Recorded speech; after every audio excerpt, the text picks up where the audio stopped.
Hello student, welcome to J classes Meerut. My name is Ekta Bharti. आप मेरे साथ पढ़ते हैं इंजीनियरिंग मैथमेटिक्स सेकंड सब्जेक्ट, जो कि बीटेक फर्स्ट ईयर का सब्जेक्ट है। तो चलिए स्टूडेंट, स्टार्ट करते हैं अपनी वन शॉट रिवीजन क्लास। आज हमारी यूनिट 5 की वन शॉट रिवीजन क्लास है। देखो, यूनिट है क्या हमारी यहाँ पर? यूनिट 5 है हमारी कॉम्प्लेक्स वेरिएबल इंटीग्रेशन। ठीक है, इसमें हम क्या करते हैं? फर्स्ट डेफिनेशन है हमारी लाइन इंटीग्रल की। लाइन इंटीग्रल होती क्या है? देखो, in a complex function F Z the path of the definite integral A to B F Z D Z can be along any curve from Z is equals to A to Z is equals to B. Line integral क्या है? कोई भी हमारा कोई function है, उस पर जिस फंक्शन जो भी हमारा फंक्शन है ऑफ द डेफिनेट इंटीग्रल, अगर इस इंटीग्रल पर मतलब इस z is equals to a से और z is equals to b के अलोंग अगर हम किसी फंक्शन पर क्या निकालें, इंटीग्रल निकालना है, तो वही हमारा मतलब पाथ हमारा क्या कहलाया जाता है?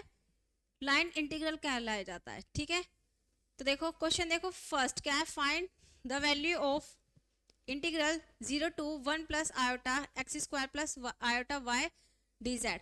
हमें क्या करना है? जिस भी अलोंग मतलब जिस भी कर्व के अलोंग हमें क्या निकालना है, उस फंक्शन पर हमें पाथ निकालना है। ठीक है, वही हमारे क्या कहलाया जाता है? लाइन इंटीग्रल होता है। तो देखो क्या है हमारे यहाँ पर, हमें किसके कर्व के अलोंग निकालना है? y is equals to x square curve के अलोंग हमें क्या करना है? इस इंटीग्रल पर अपना पाथ फाइंड करना है।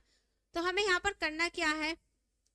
y is equals to x square लेना है। तो हम यहाँ पर क्या करेंगे? यहाँ पर जो हम लिमिट लेंगे भाई, हमें क्या करना है? इस इंटीग्रल पे लेते हैं। देखो क्वेश्चन है हमारा यहाँ पर ये एफ जेड क्या गिवन है? X square plus iota y given है। हमें किसके अलोंग निकालना है? y is equals to x square के y is equals to x square के अलोंग निकालना है। हम y is equals to x square के अलोंग निकालेंगे। हम क्या करते हैं यहाँ पर इस इंटीग्रल में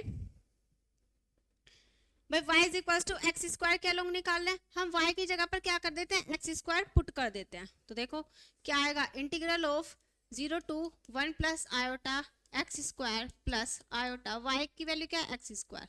और देखो एफ जेड यहाँ पर डी जेड है, अब हमें इसे भी चेंज करना पड़ेगा। हमें पता है z क्या होता है हमारा? x plus iota y. अगर मैं डी जेड निकालू तो क्या आएगा? D x plus iota d y. तो हम यहाँ से क्या लिख सकते हैं? D x plus iota d y. तो ये यहाँ से हटा दे से। देखो यह है हमारा। अब देखो यहाँ पर जो हमारा फंक्शन हुआ भैया है हमारा आयोटा डी वाई। अब देखो, अब हमें यहाँ पर क्या करना है?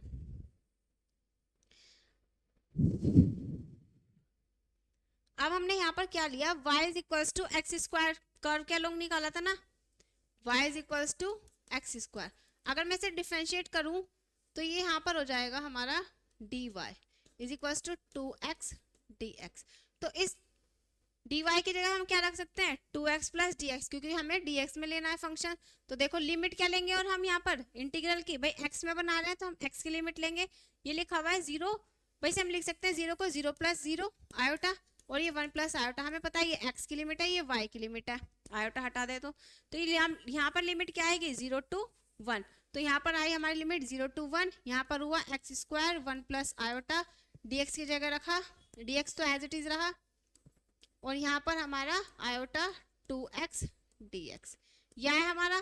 तो देखो 0 to 1 x square 1 plus iota, यहाँ से हमने dx को मिल लिया तो 1 प्लस आयोटा 2x dx यह है हमारा। अब देखो, अब हमें यहाँ पर क्या करना है? नॉर्मल इसको इंटीग्रेट करना है। भाई नॉर्मल इंटीग्रेट करते हैं। देखो 1 प्लस आयोटा बाहर आ जाएगा भाई, अगर मैं देखूं इसे कांस्टेंट है क्योंकि 1 प्लस आयोटा मैंने बाहर लिया, तो 0 टू 1 यहाँ पे बचा एक्स स्क्वायर, ये एक्स स्क्वायर और ये टर्म बची, इस एक्स स्क्वायर के अंदर मल्टीप्लाई की तो आयोटा 2x क्यूब हुआ, और यहाँ पर ये dx हुआ। अब देखो 1 प्लस आयोटा, अगर मैं इसको इंटीग्रेट करूं, यह आया x cube by 3 plus iota 2x की पावर 4 बाय 4 और 0 टू 1।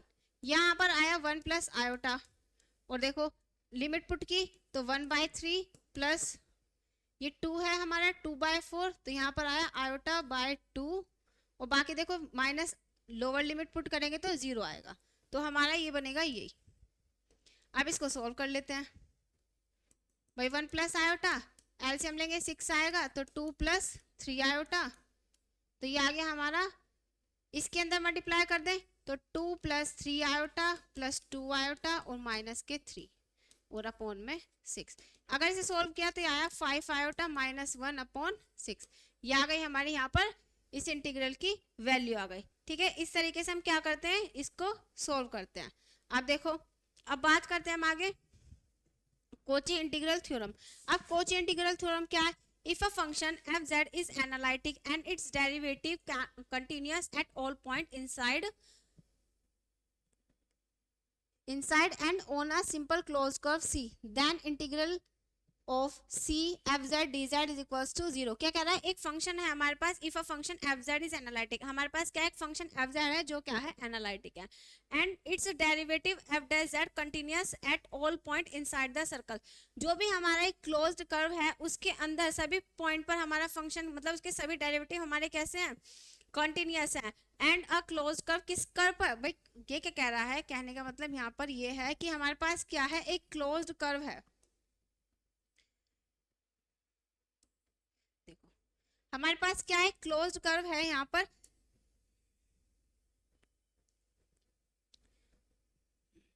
हमारे पास क्या है, क्लोज कर्व सी है और इसके अंदर, इस कर्व के अंदर हमारे पास क्या एक फंक्शन है एफ जेड जो क्या है, एनालिटिक, और इसके जो डेरिवेटिव है इस पॉइंट के मतलब इसके इस कर्व के अंदर सभी पॉइंट पर हमारा फंक्शन कैसा है, डेरिवेटिव कंटिन्यूअस है। तो क्या कह सकते हैं हमें, इस इंटीग्रल की वैल्यू क्या है हमारी यहाँ पर, 0 है। ये हमारी क्या है, कॉची इंटीग्रल थ्योरम। आया सभी को समझ में क्या है कॉची इंटीग्रल थ्योरम? कि हमारे कर्व के अंदर किसी एफ जेड पॉइंट पर अगर हमारा फंक्शन कैसा है, एनालिटिक है, और उसके डेरिवेटिव सभी पॉइंट पर क्या है, कंटिन्यूअस है, तो उस इंटीग्रल की वैल्यू क्या होती है, 0 होती है। अब देखो आगे कॉची इंटीग्रल फॉर्मूला। अभी हमने क्या देखा, कॉची इंटीग्रल थ्योरम देखी, अब हम कॉची इंटीग्रल फॉर्मूला देखेंगे, और ये हमारा इंपॉर्टेंट है फॉर क्वेश्चंस के लिए। तो देखो कॉची इंटीग्रल फॉर्मूला क्या होता है, let f z be an analytic function in a region D and let C be a closed curve in C if Z0 is any point in D, then क्या कह रहा है यहाँ पर कि हमारे पास क्या है, एक क्लोज्ड कर्व है C और इस क्लोज्ड कर्व के अंदर एक रीजन है D और इस रीजन के अंदर हमारा कोई फंक्शन है F z be an analytic function in a region D and let C be a closed curve in a C। C क्या है, हमारे पास क्लोज्ड कर्व है और इस क्लोज्ड कर्व में एक रीजन है हमारा, और उस रीजन के अंदर हमारा फंक्शन कैसा है, एनालिटिक है। फिर हमें क्या निकालना है कि Z0 is any point in D। इस D डोमेन के अंदर हम क्या मान के चलते हैं, एक पॉइंट है Z0 और उस पॉइंट की हमें क्या करनी है, वैल्यू फाइंड करनी है। तो देखो किस तरीके से निकालेंगे, अगर हम उस पॉइंट पर क्या देखें, वैल्यू निकालें तो क्या आएगी, f(z0) is equal to 1/2 pi iota integral of f(z) upon z minus z0 dz। ठीक है, ये हमारा क्या निकलेगा, यहाँ से पॉइंट निकलेगा। जिस पॉइंट पर भी हमें क्या करनी है, उस इंटीग्रल की वैल्यू फाइंड करनी है। तो देखो हमें z0 पर करनी है तो 1/2 pi iota integral of f(z) upon z minus z0 dz। अगर देखो यहाँ पर इसको इस तरीके से भी लिख सकते हैं, इस 2 पाई आयोटा को इधर ले गए भाई, यहाँ पर आ गए, तो इस इंटीग्रल की वैल्यू आएगी f(z) upon z minus z0 dz is equal to 2 pi iota f(z0)। जिस पॉइंट पर भी हमें क्या करनी है, अपनी वैल्यू फाइंड करनी है। अब देखो ये है हमारा question, find integral of z plus 2 upon z minus 2 z minus 4 dz with domain. हमें क्या कह रहा है, ये हमें इस इंटीग्रल की वैल्यू फाइंड करनी है इस डोमेन में। भाई हमें इस डोमेन में क्या करनी है, इस इंटीग्रल की वैल्यू फाइंड करनी है। तो देखो अब हमें यहाँ पर करना क्या है, अब यहाँ पर हमने क्या कहा, अगर रीजन के अंदर हमारा फंक्शन एनालिटिक है, रीजन के अंदर फंक्शन एनालिटिक है तो उसकी वैल्यू तो 0 होगी। अगर एनालिटिक नहीं है तो उसकी, अगर देखो माना यहाँ पर ये हमारा रीजन D है, अगर इस रीजन D के अंदर ये हमारा क्लोज कर्व है और इस क्लोज के अंदर कर्व के अंदर हमने एक रीजन माना, अगर इस रीजन के अंदर हमारा कोई पॉइंट है Z0, अगर Z0 हमारा फंक्शन मतलब Z0 है, इस पर हमारा फंक्शन एनालिटिक है, तो हम कह सकते हैं कि इस पूरे इंटीग्रल की वैल्यू क्या होगी, 0 होगी। अगर फंक्शन एनालिटिक नहीं है तो उस पॉइंट पर भाई कुछ वैल्यू होगी उस इंटीग्रल की, तो उस इंटीग्रल की वैल्यू ही हमें यहाँ पर उस फॉर्मूले से फाइंड करनी थी, कॉची इंटीग्रल फॉर्मूले से। तो देखो अब हम देखेंगे यहाँ पर, अब वो किस तरीके से फाइंड करनी है। हमारा इंटीग्रल ये है, पहले हम सर्कल ही देख लेते हैं भाई, डोमेन देखते हैं। अब डोमेन है हमारा ये क्या है, मोड z लेस देन 3। भाई सर्कल ही लिखा हुआ है, सर्कल की इक्वेशन क्या होती है, z minus z naught is equals to r। अब यहाँ पे सेंटर तो हमारे 0 है, रेडियस हमारी 3 है, तो अगर मैं यहाँ पर सर्कल ड्रॉ करूँ तो सर्कल ड्रॉ होगा हमारा यहाँ पर, भाई इस तरीके से सर्कल हुआ। यहाँ पर ये 3 0 कोऑर्डिनेट, भाई यहाँ पर सेंटर क्या है 0 0, यहाँ पर 3 0, यहाँ पर -3 0, और यहाँ पर 0 3, और यहाँ पर 0 -3, इस तरीके से कोऑर्डिनेट हुए। अब हमें यहाँ पर देखना है पॉइंट्स। अब हमें यहाँ पर क्या निकालने पड़ेंगे, पहले पोल्स निकालने पड़ेंगे, और हमें पता है पोल्स किससे निकलते हैं, डिनोमिनेटर को अगर हम फंक्शन की डिनोमिनेटर की वैल्यू 0 रखते हैं, उससे जो भी हमारे पॉइंट आते हैं तो वो हमारे पोल्स आते हैं। अगर हम न्यूमिनेटर की वैल्यू को 0 रखते हैं तो उससे हमारे नंबर ऑफ जीरोस निकलते हैं। ठीक है, डिनोमिनेटर की वैल्यू को पुट करते हैं 0 के इक्वल, तो हमारे क्या निकलते हैं, पोल्स फाइंड होते हैं। अगर न्यूमिनेटर को 0 के इक्वल रखा तो हमारे नंबर ऑफ जीरोस फाइंड होते हैं। तो नाउ अगर हम देखें पोल्स तो क्या होगा हमारे z minus 2 z minus 4 is equals to 0। तो यहाँ पर हम देखेंगे z इज इक्वल्स टू 2 आ रहा है और z इज इक्वल्स टू 4। अब जो इस सर्कल के मतलब ये पॉइंट इस सर्कल के अंदर आ रहे हैं तो उसकी वैल्यू तो हम फाइंड करेंगे। अगर जो पॉइंट इस सर्कल के आउटसाइड है तो उसकी वैल्यू हम क्या कहेंगे, उसकी वैल्यू हमारी 0 है। आया भाई सभी को समझ में। अब देखो यहाँ पर हमें करना क्या है,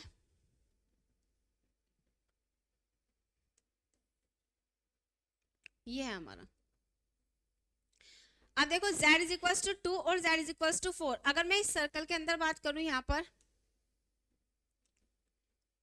देखो z इज इक्वल्स टू 2, 0 से 3 तक की रेडियस है भाई, 2 तो इसके अंदर आ रहा है पॉइंट, लेकिन 3 4 जो है ये 4 हमारा क्या जा रहा है, इसके बाहर जा रहा है।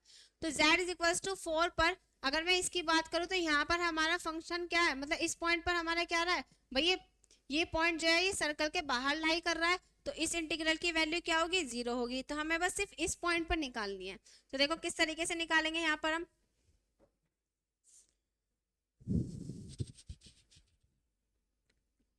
भाई पोल्स तो हमें पता है सिंगुलैरिटी होती है। अब now by Cauchy integral formula. अब कोची इंटीग्रल फॉर्मूला है क्या, हमें क्या लेना है, integral F z upon z minus z naught d Z is equals to 2 pi iota f z naught. भाई ये है हमारा कोची इंटीग्रल फॉर्मूला। अब देखो हमें किस पॉइंट पर निकालनी है, हम निकालते हैं at z naught is equals to 2 point पर। तो integral F z naught upon z minus मतलब 2 आएगा यहाँ पे डी जेड, इस पॉइंट पे निकालना है। तो देखो इस पॉइंट पे निकलेगा किस तरीके से। अब हम यहाँ पर इस इंटीग्रल की बात करते हैं, इंटीग्रल है हमारा यहाँ पर, ये कहाँ गया इंटीग्रल, इंटीग्रल था हमारा ये z plus 2 upon z minus 2, integral z plus 2 upon z minus 2 और इनटू में z माइनस 4। ये है, अब हमें किस पॉइंट पर निकालना है, z is equals to 2 point पर, भाई इस पॉइंट पर निकालना है। तो इस पॉइंट पर, इस पॉइंट को छोड़ के बाकी सब हमारा यहाँ पर ये जो है ये हमारा क्या हो जाएगा एफ जेड। तो यहाँ पर हमारा फंक्शन क्या है एफ जेड। देखो एफ जेड की अगर मैं बात करूँ तो एफ जेड हो जाएगा यहाँ पर जेड प्लस 2 अपॉन में जेड माइनस 4। ठीक है, तो ये बन गया हमारा क्या एफ जेड। तो देखो अब निकालो यहाँ पर हमें, क्योंकि z पॉइंट पर निकालना है तो अब मैं इसे लिख सकती हूँ इस तरीके से z plus 2 upon z minus 2 और यहाँ पर आ गया सॉरी z माइनस 4, यहाँ पर ये 4 है 4, यहाँ पर आ गया z माइनस 2, यह है हमारा। अब इसको हमने मान लिया एफ जेड। तो फॉर्मूला क्या था 2 pi iota f z note, और किस पॉइंट पे निकाला हमने 2 पर, तो 2 पाई आयोटा एफ जेड क्या है हमारा ये z plus 2 upon z minus 4, इस पॉइंट पर निकालना है z इज इक्वल टू 2। तो जहां जहां z है वहां वहां क्या रख देंगे हम 2 रख देंगे। तो देखो 2 पाई आयोटा और ये आ गया 2 प्लस 2 अपॉन 2 माइनस 4, और देखो इसे सोल्व करो 2 पाई आयोटा ये आया 4 अपॉन माइनस 2, ये से कैंसिल हुआ तो 2 आया, ये आया माइनस के 4 पाई। ये हमने निकाला पॉइंट किस पर, 2 पर। अगर मैं 0.4 की बात करूं, मैं 0.4 पे भी निकालना है, at z is equals to 4, here z is equals to 4 point lies outside the circle. ये पॉइंट हमारा क्या है, सर्कल के बाहर है, तो then it's integral value of क्या हो गई, इसकी वैल्यू 0 हो गई। तो हमारा फंक्शन क्या आया भाई, हमारा फंक्शन यही आया, इसकी वैल्यू क्या आ गई, -4 पाई आयोटा। ठीक है, क्यों, क्योंकि इस वैल्यू पर, तो इस वैल्यू पर हमारा क्या आ रहा है फंक्शन, भाई सर्कल के बाहर है, तो इसकी वैल्यू तो 0 होगी, तो बचा यही, तो ये इसका हमारा आंसर हुआ। आया सभी को समझ में किस तरीके से निकलेगा। अब देखो, बस हमें यहाँ पर चेक करना है, जो भी हमारे पोल्स हैं वो अगर हमारे सर्कल के अंदर हैं तो हम क्या कह सकते हैं, उस सर्कल के अंदर जो पॉइंट है उन पर तो हम वैल्यू फाइंड कर सकते हैं, और जो सर्कल के बाहर है उस पर हम वैल्यू उसकी हम कह सकते हैं कि वो 0 है। अब देखो, जैसे ये वाला क्वेश्चन है, अब इवैल्यूएट इंटीग्रल e की power z upon z square plus 1 dz over the circle. हमें किस सर्कल पर देखना है, mod z is equals to 2 पर। अब देखो, mod z is equals to 2 की बात करें, सेंटर 0 है और रेडियस है हमारी 2, तो यहाँ पर लिखा हमने -2 0, भैया आ गए हमारे 0 2, और यहाँ पर 0 -2, और ये सेंटर तो हमें पता ही है 0 0 है। ये हमारा सर्कल ड्रॉ हुआ। अब देखो, अगर मैं पोल्स की बात करूँ, यहाँ पर पोल्स क्या आएंगे भाई, डिनोमिनेटर को 0 के इक्वल रखना है, तो z square is equals to -k1, और z की वैल्यू आ गई प्लस माइनस के आयोटा, भाई प्लस माइनस आयोटा है। अब हमें ये देखना है कि ये सर्कल के अंदर है या सर्कल के बाहर है, तो z की वैल्यू क्या आई है हमारी, यहाँ पर एक आयोटा आई है और एक माइनस आयोटा आई है। ठीक है भाई, ये दो वैल्यू आई है। अब देखो, अगर मैं यहाँ पर देखूं, इसे मैं क्या लिख सकती हूँ भाई, ये देखना है, ये लिखा हुआ है आयोटा, इसे मैं लिख सकती हूँ 0 और 1, भाई कोऑर्डिनेट इस तरीके से लिख सकते हैं 0 और 1, भाई 0 प्लस आयोटा है ना, ये रियल पार्ट, ये इमेजिनरी पार्ट, इमेजिनरी पार्ट का कोफिशिएंट 1 है, तो हम लिख सकते हैं 0 1, और माइनस वाले को क्या लिख सकते हैं 0 -1। ऐसा क्यों, क्योंकि हमें कोऑर्डिनेट एक्सिस पे देखना है। तो देखो, अब हम यहाँ पे बात करें तो ये वाला पॉइंट आयोटा, ये हमारा कहाँ आ रहा है भाई, x तो 0 है, y की वैल्यू 1 है, तो मतलब ये पॉइंट हमारा यहाँ पर लाई करेगा आयोटा पॉइंट, और माइनस देखें तो माइनस पॉइंट हमारा यहाँ पर लाई करेगा, मतलब ये पॉइंट क्या है, हमारे सर्कल के अंदर आ रहे हैं भाई, इनसाइड है सर्कल के। तो हम क्या कर सकते हैं, इन दोनों पॉइंट पर हमारी क्या होगी, इंटीग्रल की वैल्यू फाइंड होगी। ठीक है, तो देखो पहले हम क्या करते हैं, यहाँ पर लिख दे z1 and z2 points lies inside the circle, here z1 and z2 points lies inside the circle। अब ये सर्कल के अंदर है, तो देन इंटीग्रल की वैल्यू किस तरीके से निकलेगी, ये है हमारा e की power z upon z square plus 1। देखो, अब हमारे नीचे क्या आ रहा है, यहाँ पर हमारा 1 अपॉन z स्क्वायर प्लस 1 आ रहा है, इसको पहले हम रिजोल्व कर सकते हैं पार्शियल फ्रैक्शन में, इसे मैं लिख सकती हूँ z प्लस आयोटा और plus 1 upon z minus iota, भाई लिख सकते हैं इसको इस तरीके से, रिजोल्व करेंगे तो इस तरीके से लिख सकते हैं, और हमने इसे पार्शियल फ्रैक्शन में करा तो a प्लस आ गया a upon z plus iota plus b upon z minus iota. भाई देखो, इसको हमने क्या लिखा, z plus iota z minus iota, अगर मल्टीप्लाई करोगे तो यही आएगा, और हमें पता है इसको रिजोल्व करना है, तो हमें इसको इस तरीके से लिखा, हमने लिख दिया। अब देखो, अब हमें यहाँ पर क्या करना है, वैल्यू फाइंड करनी है, किस तरीके से करनी है,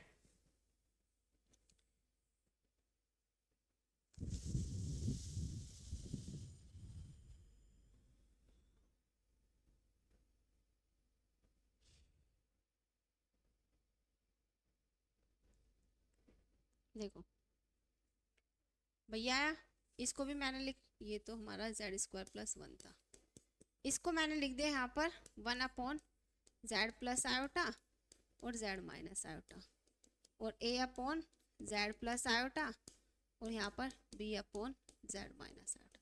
a b की वैल्यू फाइंड करनी है। अगर हम यहाँ पे देखें, देखो अगर मैं यहाँ पर वैल्यू फाइंड करूँ z प्लस आयोटा की, तो यहाँ पर क्या आएगा भाई, हमें क्या करना है, इसको 0 के इक्वल रखना है, यहाँ से z की वैल्यू क्या आ गई, जेड की वैल्यू आ गई माइनस आयोटा, और इसकी वैल्यू को हमें इस वाले फंक्शन में नहीं रखना, बाकी सब में रखना है। तो माइनस आयोटा माइनस के 2 आयोटा, तो यहाँ से हम देखेंगे ए की वैल्यू आ गई हमारी माइनस के 1/2 आयोटा। ऐसे हम यहाँ पे निकाला बी की वैल्यू, भाई जेड माइनस आयोटा को 0 के इक्वल रखा तो जेड की वैल्यू आयोटा आ गई, और इस जेड की वैल्यू आयोटा को हमें इस फंक्शन में नहीं रखना, यहाँ पे रखना, तो आयोटा प्लस आयोटा 2 आयोटा, तो बी की वैल्यू आ गई 1/2 आयोटा। तो देन फंक्शन हमारा क्या हुआ, देन e की पावर z, वही हमारा क्या था फंक्शन, a की वैल्यू कितनी है माइनस के 1/2 आयोटा z प्लस आयोटा, और b की value 1/2 iota z minus iota. भाई ये आ गई हमारी वैल्यू।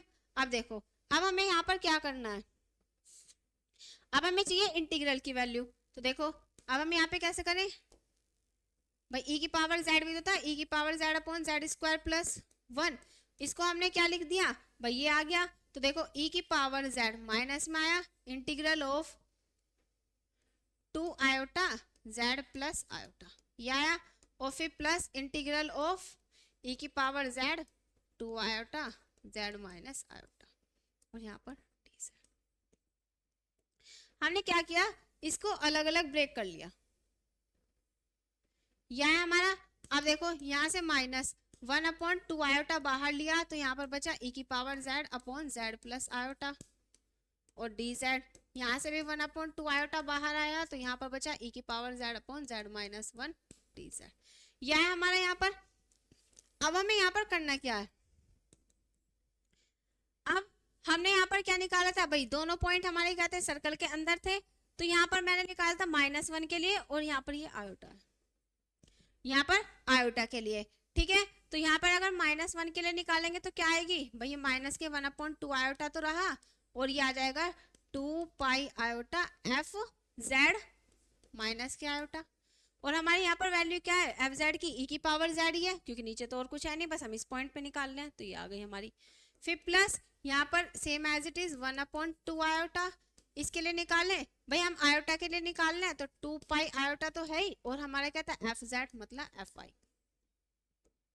यहाँ पर हम क्या कर सकते हैं, इसको सोल्व करो, माइनस के 2 आयोटा 2 पाई आई, यहाँ पे रखा e की पावर माइनस के 1 यह आया, और प्लस 1/2 पाई आई, ये 2 पाई आई, और यहाँ पर आ गया e की पावर आयोटा, ये भी हमारा माइनस आयोटा, ठीक है, ये आ गया इतना।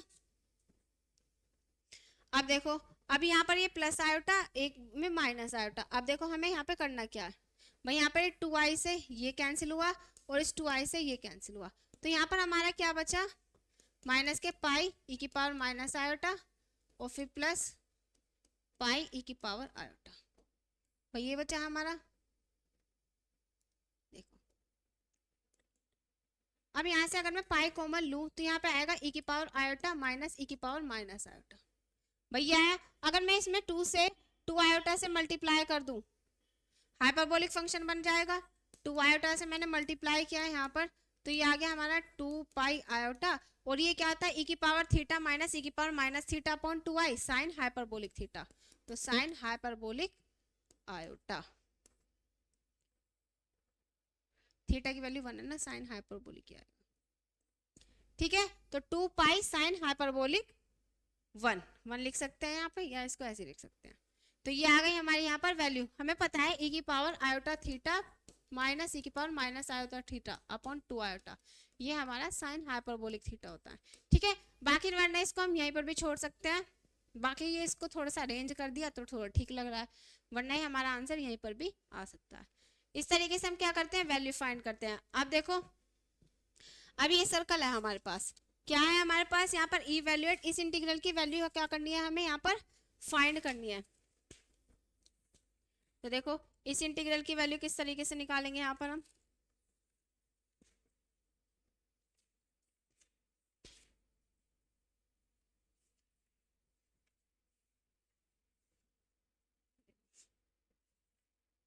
सर्कल क्या दिया हुआ है, ये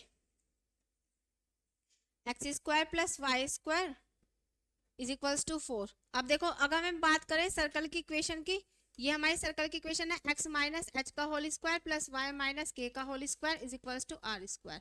यहाँ पर सेंटर हमारे क्या है, सेंटर हमारे यहाँ पर 0 0 है और रेडियस हमारी यहाँ पर 2 है, भाई स्क्वायर है तो हमारी 2 का स्क्वायर 4 होगी। तो अब अगर मैं सर्कल की बात करूँ तो ये सर्कल हमारा इस तरीके से हुआ, रेडियस हमारी क्या है 2 0 और यहाँ पर है हमारी -2 0, सेंटर है हमारे यहाँ पर 0 0। अब हम पोल्स की बात करते हैं, देखो अब हम इस पे निकालेंगे तो हमारे z square -1 is equals to 0, ये हमारे क्या आ रहे हैं पोल्स। तो z की वैल्यू क्या आ गई +-1, ए स्क्वायर माइनस बी स्क्वायर की आइडेंटिटी से क्या आएगी, यहाँ पर वैल्यू आएगी हमारी +-1। अब देखें तो प्लस और -1, भाई -1 हमारा यहाँ पर लाई करेगा कहीं और यहाँ पर हमारा +1 लाई करेगा, मतलब क्या है ये दोनों पॉइंट हमारे सर्कल के इनसाइड लाई कर रहे हैं। तो देखो here z is equals to 1 and -1 lies inside the circle, then भाई इनसाइड कर रहे हैं मतलब सर्कल के अंदर लाई कर रहे हैं, तो इसकी इंटीग्रल की वैल्यू क्या होगी, इंटीग्रल है हमारा dz upon z square -1 dz upon z square -1। तो देखो इसे हम लिख सकते हैं 1 अपॉन z प्लस 1 dz और प्लस 1 अपॉन z -1 dz। इस तरीके से हम इसको यहाँ पे लिख सकते हैं। अब देखो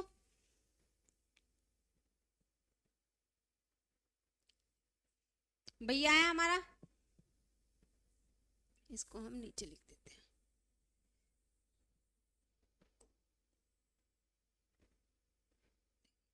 हमें फाइंड करनी है value dz upon z square plus 1 था, z स्क्वायर -1 था, इसको हमने लिखा integral of dz upon z plus 1 और z -1, भाई लिख सकते हैं। अब हमें दो पॉइंट पे फाइंड करनी है, 1 पर और -1 पर।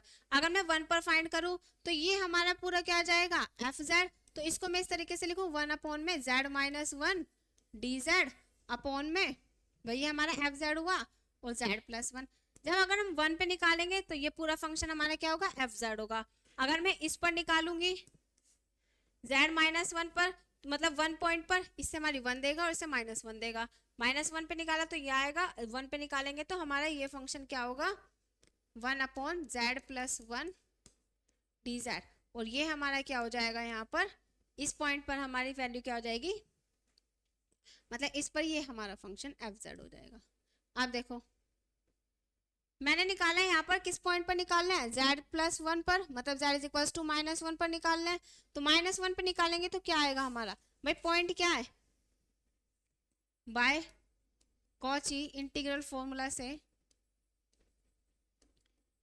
क्या है हमारे यहाँ पर 2 पाई आयोटा और उस fz पॉइंट पर, तो देखो 2 पाई आयोटा और f यहाँ पर लिख लेना कि यहाँ पर हमारा fz इसके लिए क्या है 1 अपॉन z -1, और इस फंक्शन के लिए fz क्या है हमारे यहाँ पर 1 अपॉन z प्लस 1।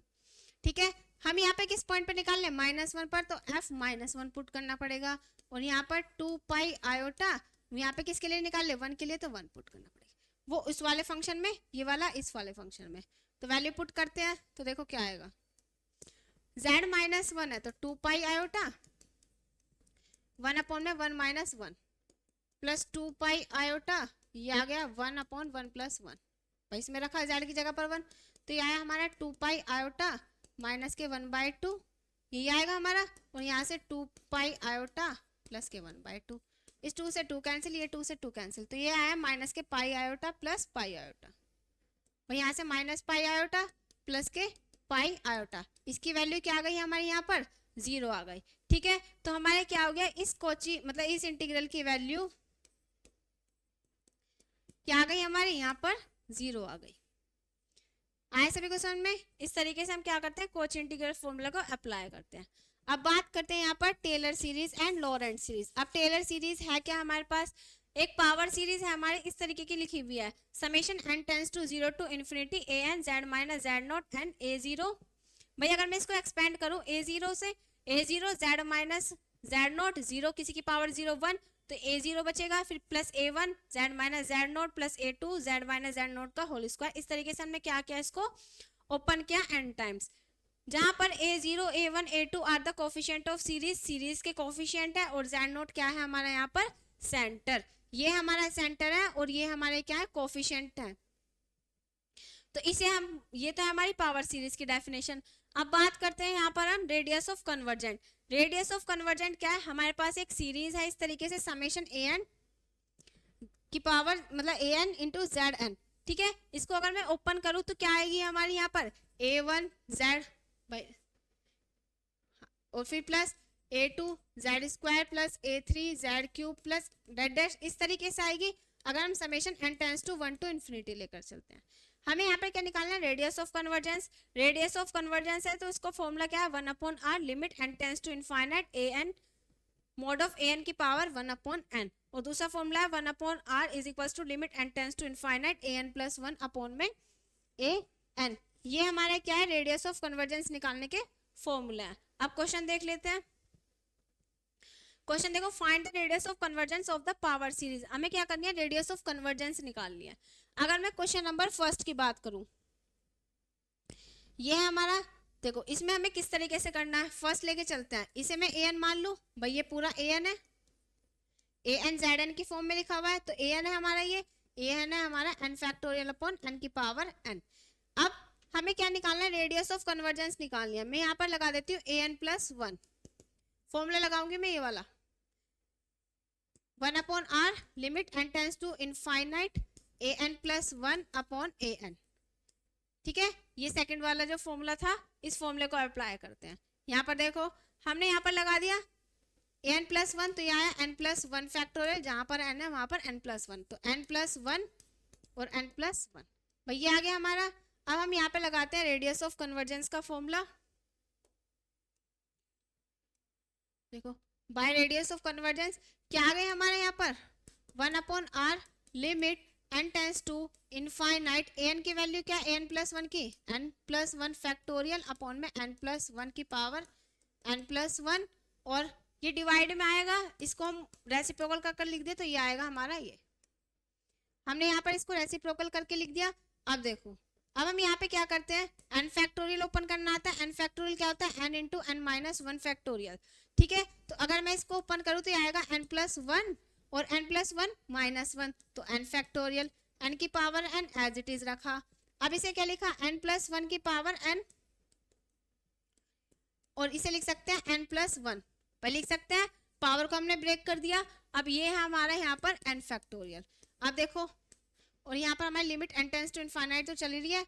अब यहाँ पर हमारा एन प्लस 1 से एन प्लस 1 कैंसिल हुआ, और यहाँ पर एन फैक्टोरियल से एन फैक्टोरियल कैंसिल हुआ, तो limit n tends to infinite क्या बचा हमारा, एन की power n upon n plus 1 की पावर एन। तो मैंने यहाँ से एन की पावर एन कॉमन ले लेती हूँ, तो यहाँ पे बचेगा 1 upon 1 plus 1 upon 1 plus 1 upon n की पावर एन।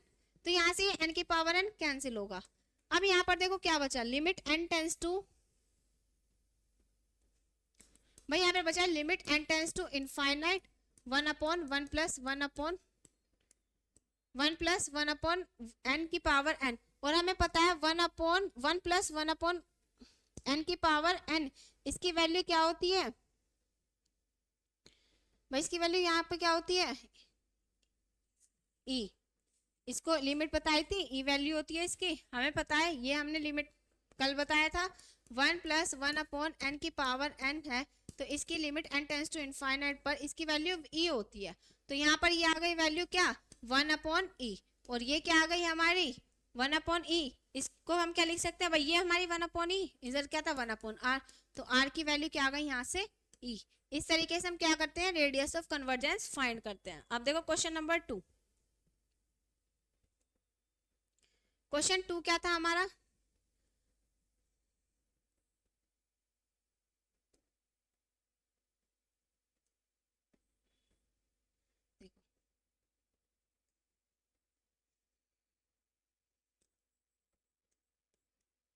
ए एन है हमारे यहाँ पर,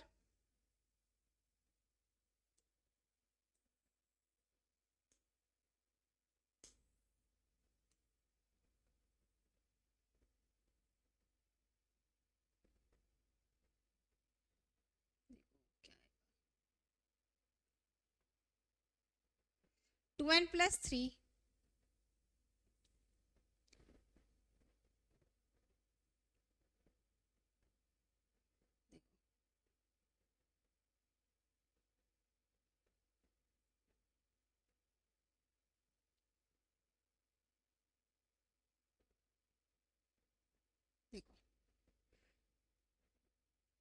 क्वेश्चन है हमारा ये 2n+3 अपॉन 2n+5,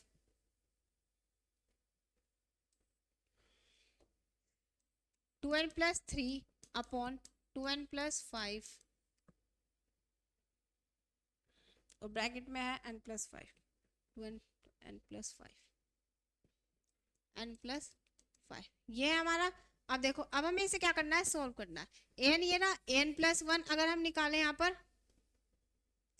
क्या आएगा हमारा an+1, 2n+1 +3 अपॉन में यहाँ पर 2n+1 +5 और यहाँ पर हमारा n+6 होगा। ये आ जाएगा 2n+2 इंटू 3 मतलब 2 + 3 5 और यहाँ पर 2n+7 और यहाँ पर n+6 ये आ गया हमारा an+1। अब हम यहाँ पे निकालते हैं रेडियस ऑफ कन्वर्जेंस क्या है 1/r is equals to limit n tends to infinite an+1 upon an। तो यहाँ पर अगर हम देखें तो limit n tends to infinite an+1 क्या है हमारा यहाँ पर 2n+5 अपॉन में 2n+7 और यहाँ पर है हमारा n+6 और ये an है, इसको हम रेसिप्रोकल करके लिखे तो 2n+5 n+5 और अपॉन में 2n+3 भाई आ गई हमारी। अब देखो यहाँ पर हम क्या करते हैं, इसको सोल्व कर देते हैं। Limit n tends to infinite, यहाँ से हम क्या ले 2n कॉमन ले तो यहाँ पर आएगा 1 + 5 अपॉन 2n। यहाँ से मैं 2n कॉमन लूँ तो 1 + 5 अपॉन 2n और यहाँ से मैंने n कॉमन लिया तो 1 + 5 अपॉन n। यह है हमारा। ऐसे हम सेम नीचे से कॉमन लेते हैं, 2n कॉमन लिया 1 + 7 अपॉन 2n, n कॉमन लिया 1 + 6 अपॉन n और यहाँ से 2n कॉमन लिया 1 + 3 अपॉन n। यह है हमारा। 2n से 2n कैंसिल हुआ, ये n से ये n कैंसिल हुआ और इस 2n से ये 2n कैंसिल हुआ। अब यहाँ पर अगर आप लिमिट लगाओगे इनफाइनाइट तो यहाँ पर सब हमें हमारी वैल्यू क्या देगा 1 देगा। तो यहाँ पर देखो 1/r इज इक्वल टू यहाँ लगाओ 1 + इनफाइनाइट 1/इनफाइनाइट 0 तो यहाँ पर 1 यहाँ पर 1 यहाँ पर 1 अपॉन में यहाँ पर 1 यहाँ पर 1 यहाँ पर 1 तो यहाँ पर क्या आ गया 1। तो r की वैल्यू क्या आ गई यहाँ से हमारी 1। इस तरीके से हम क्या करते हैं रेडियस ऑफ कन्वर्जेंस अपने फाइंड करते हैं। अब देखो अब बात करते हैं हम टेलर सीरीज की। अब टेलर सीरीज क्या है, क्या हमारी इस तरीके से अगर हमारी कोई सीरीज लिखी हुई है तो वो हमारी टेलर सीरीज है। F Z is equal to F A plus F dash A Z minus A. भाई किस पॉइंट पर निकालना है, at Z is equal to A point पर। ठीक है, अगर हम किसी पर्टिकुलर मतलब अगर हम किसी पॉइंट पर फाइंड करते हैं तो वो हमारी टेलर सीरीज कहलाई जाती है। अगर हम किसी पर्टिकुलर पॉइंट z0 पर फाइंड कर रहे हैं तो वो हमारी क्या कहलाई जाती है मैक्लोरियन सीरीज। तो ये है हमारी मैक्लोरियन सीरीज।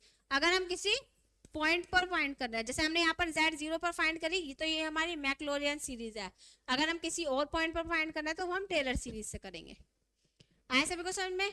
अब देखो F Z is equal to F A plus F dash A Z minus A plus F double dash A upon 2 factorial Z minus A का होल स्क्वायर। इस तरीके से ये हमारी क्या है टेलर सीरीज और ये हमारी मैक्लोरियन सीरीज है। अब देखो अब यहाँ पर क्या कह रहा है question number 6 expand the function F Z is equal to 1/z about z is equal to 2।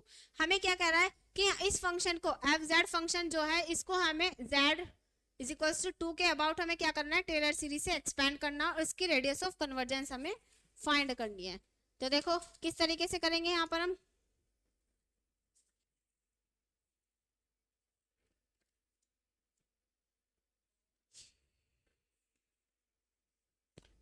F z क्या गिवन है हमारे पास यहाँ पर, भाई हमारे पास पता है टेलर सीरीज क्या है, Taylor series is f Z is equal to F A plus F dash A Z minus हमें किस पॉइंट पर करनी है 2 पॉइंट पर करनी है तो हम इसे एफ डैश 2 लिख लेते हैं। ठीक है, फिर प्लस एफ डैश यहाँ पर भी 2 एफ डबल डैश 2 का यहाँ पे 2 फैक्टोरियल और z माइनस 2 का whole square plus date dash. हमें इस तरीके से क्या करनी है अपनी टेलर सीरीज फाइंड करनी है f2 plus F dash 2 z minus 2 और f plus F double dash 2 z minus 2 का होल स्क्वायर अपॉन 2 फैक्टोरियल। इस तरीके से हम क्या करेंगे अपनी टेलर सीरीज फाइंड करेंगे। तो देखो भाई हमने यहाँ पर 2 पॉइंट लिख दिया है कि हमें 2 पॉइंट पर निकाल लिया। अब हमारा फंक्शन क्या है, एफ जेड, ये हमने इक्वेशन फर्स्ट मानी। एफ जेड हमारा क्या है, 1/z। देखो तो हमारे यहाँ पर अगर हम देखें तो F2 क्या आएगा हमारे यहाँ पर 1/2 आ जाएगा, भाई z की जगह 2 रखा। अब हम निकालते हैं एफ डैश z क्या है, 1/z का डिफरेंशिएशन करेंगे तो माइनस के 1/z स्क्वायर आएगा। तो यहाँ पर F2 के लिए निकालो तो आ जाएगा माइनस के 1/2 का स्क्वायर, भाई यही आएगा हमारा माइनस के 1/2 का स्क्वायर। ऐसे हम F डबल डैश 2 के लिए निकालो, पहले हम यहाँ पे F डबल डैश निकाल लेते हैं। तो F डबल डैश जेड क्या आ जाएगा, ये आएगा हमारे यहाँ पर जेड, देखो जेड की पावर -2 हुआ। अगर मैं इसका डिफरेंशिएशन करूँ तो माइनस के 2/z की पावर 3, तो ये आ जाएगा यहाँ पर माइनस के 2/z क्यूब, और माइनस माइनस प्लस हुआ तो 2/z क्यूब। अगर मैं यहाँ पर किसके लिए निकालू, F डबल डैश 2 पॉइंट पर निकालू तो क्या आएगा 2/2 की क्यूब, इस तरीके से लिख सकते हैं हम। तो ये आ गई हमारे क्या डेरिवेटिव्स आ गए, एफ डैश 2 भी मतलब पॉइंट आ गए F2 F dash 2 F double dash 2। अब इन पॉइंट को क्या करना है, इस इक्वेशन में रख देते हैं first, put in equation first, put in first. अगर मैं यहाँ पर फर्स्ट इक्वेशन में रखूं तो क्या आएगा, देखो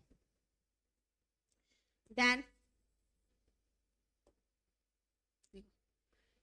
F Z is equals to F2 की वैल्यू क्या है 1/2, तो 1/2 प्लस एफ डैश 2 की वैल्यू क्या है माइनस के, तो यहाँ पे माइनस लगा दे, माइनस के 1/2 का स्क्वायर, और यहाँ पे z-2, फिर प्लस एफ डबल डैश 2 की वैल्यू क्या है 2/2 की क्यूब, और यहाँ पर क्या है z-2 का होल स्क्वायर। इस तरीके से हमारी क्या चलेगी, ये हमारी यहाँ से सीरीज फाइंड हो जाएगी। आया सभी को समझ में। इस तरीके से हम क्या करते हैं, अपनी टेलर सीरीज को एक्सपेंड करते हैं। ठीक है भाई, इस तरीके से हम क्या करेंगे, अपनी टेलर सीरीज को एक्सपेंड करेंगे। यहाँ पर ये 2 फैक्टोरियल भी तो है, इसके अपोन में लिख देते हैं यहाँ पर ये 2 फैक्टोरियल।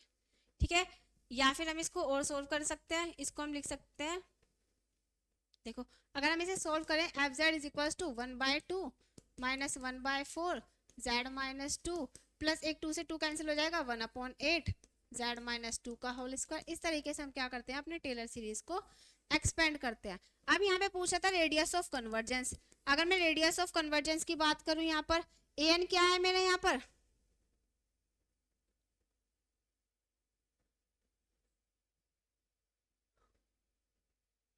देखो हमें यहाँ पे रेडियस ऑफ कन्वर्जेंस भी निकालना था। अगर मैं यहाँ पर देखूं तो ये है हमारी सीरीज,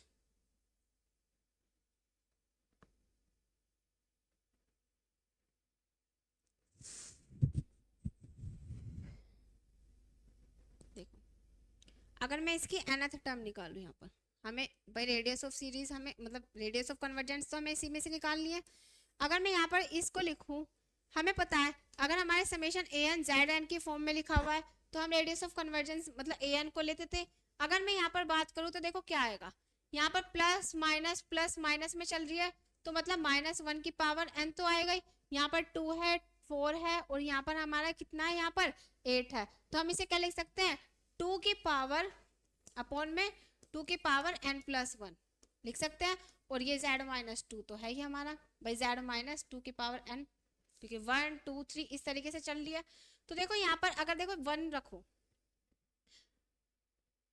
यहाँ पर 0 रखी तो 1 आया, 1 में 2 की पावर 0 मतलब 2 आया तो 1/2, और फिर यहाँ पे 1 रखा तो माइनस के वही 1 रखेंगे तो माइनस के 1, और यहाँ पे -1 तो 2 की पावर 0, तो यहाँ पर कितना आया 4। इस तरह मतलब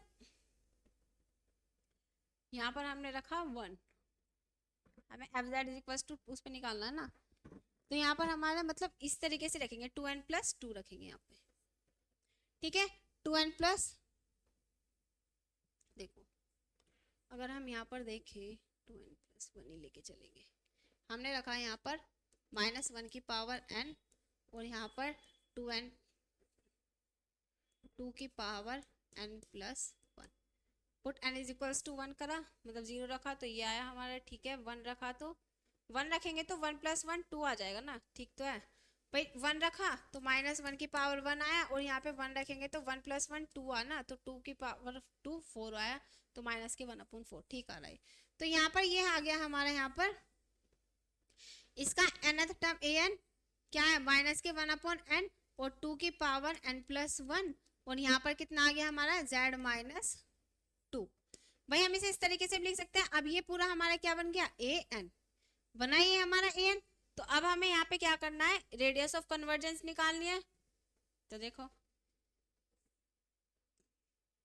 an है हमारा ये, अगर मैं an+1 निकाल लूँ, an लिख लेते हैं पहले, -1 की पावर n/2 की पावर n+1, और यहाँ पे हमने निकाला an+1 निकाला, -1 की पावर n+1/2 की पावर n+1, तो यहाँ पे n+2 हो जाएगा। ठीक है, अब देखो 1/r limit n tends to infinite, हमने लिखा -1 की पावर n इंटू -1 अपॉन में 2 की पावर n इंटू 2 की पावर 2। भाई an+1 है, अपॉन में an है, इसको हम रेसिप्रोकल करके लिखा 2 की पावर n इंटू 2 और अपॉन में -1 की पावर n। इस -1 की पावर से n से ये कैंसिल हुआ, 2 की पावर n से ये कैंसिल हुआ, और एक 2 से, भाई देखो इस 2 से एक ये पावर कैंसिल हुई, तो यहाँ पे क्या बचा, 1/r is equal to limit n tends to infinite -1/2 की पावर 1, नहीं ये बचा -1/2, और ये क्या हुआ हमारा 1/2, तो 1/r इज इक्वल टू 1/2, भाई लिमिट लगाएंगे तो ये रहेगी हमारी, मोड से वैल्यू बाहर निकालेंगे तो 1/2 आएगी, तो ये आ गई। तो यहाँ से हमारी r की वैल्यू क्या आ गई, 2, और यही है हमारा रेडियस ऑफ कन्वर्जेंस। इस तरीके से हम क्या करते हैं, रेडियस ऑफ कन्वर्जेंस निकालते हैं और अपने सीरीज को एक्सपेंड करते हैं। अब देखो, अब ये क्या कह रहा है question 7th, show that log z is equal to z-1 minus z-1 का होल स्क्वायर अपॉन 2 z-1 की क्यूब। ये हमें क्या करना है, log z की सीरीज एक्सपेंड करनी है, हमें ये इसके इक्वल दिखानी है। तो देखो अब हम इसे इसके इक्वल दिखाएंगे, एफ जेड क्या गिवन है हमारे पास, log z,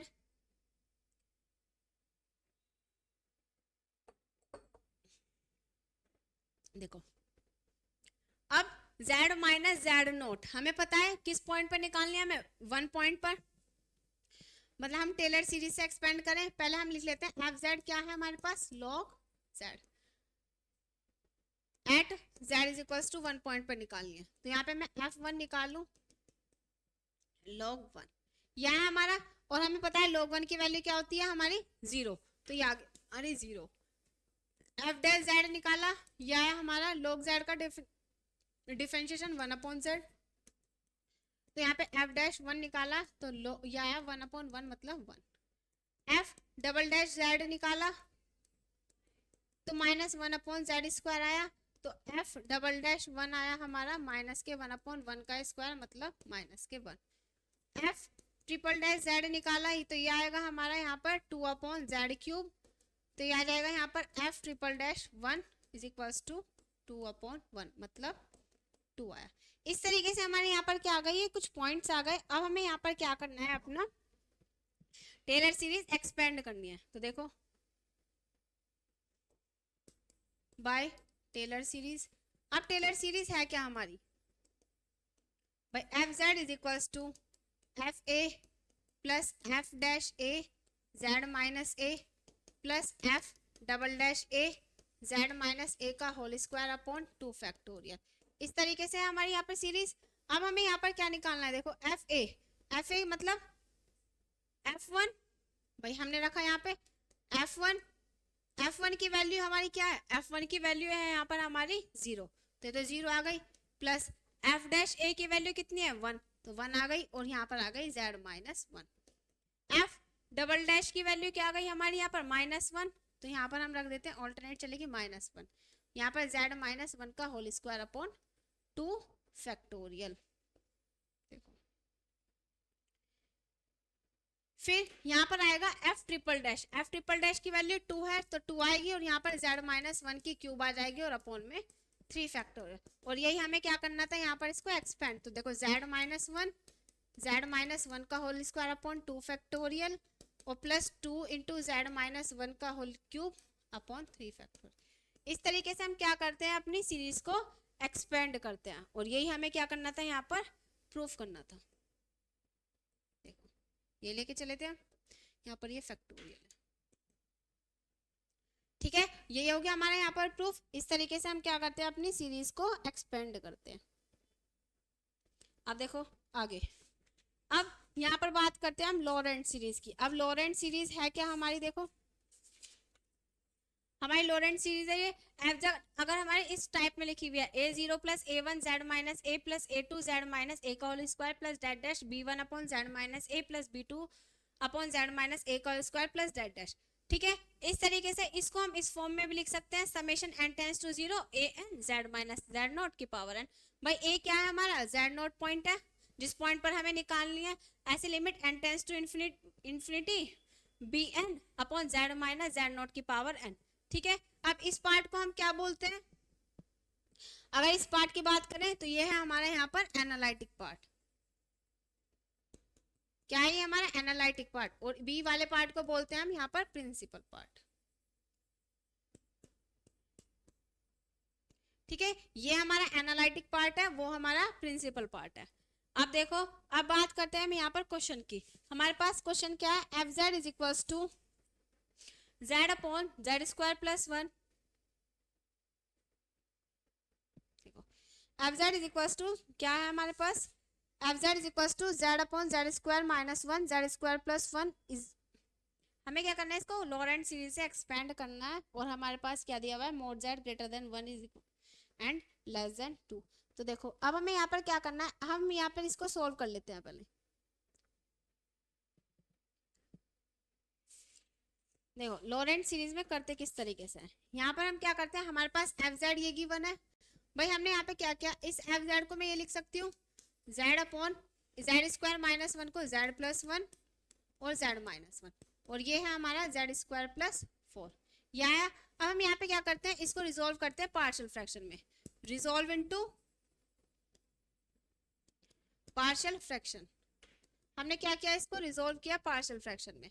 अब मैं इसको रिजोल्व करूं पार्शियल फ्रैक्शन में तो क्या आएगा मेरे यहाँ पर, z upon z plus 1 z minus 1 और यहाँ पर z square plus 4 is equals to a upon, linear के लिए सिंपल लिख सकते हैं a upon z plus 1 plus b upon z minus 1, quadratic है तो c जेड प्लस d और अपॉन में जेड स्क्वायर प्लस 4। इस तरीके से हम करते हैं। यहाँ पर हम क्या करें, अब एलसीएम ले लेते हैं। देखो एलसीएम ले तो क्या आएगा,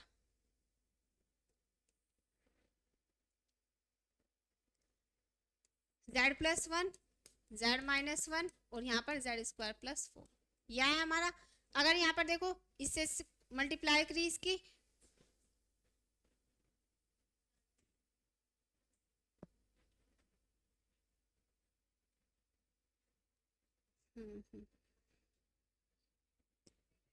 देखो इससे इसको डिवाइड किया तो ये बचा, इसकी हम इससे मल्टीप्लाई कर देते हैं, a z minus 1 Z square plus 4, z minus 1 से ये डिवाइड हुआ, ये बचा b z प्लस 1 और जेड स्क्वायर प्लस 4। अब देखो यहाँ पर ये c जेड स्क्वायर प्लस 4 से ये डिवाइड हुआ, बचा क्या, ये जेड स्क्वायर माइनस 1, हम इसे लिख सकते हैं यहाँ पर c जेड प्लस d और यहाँ पर ये आ गया हमारा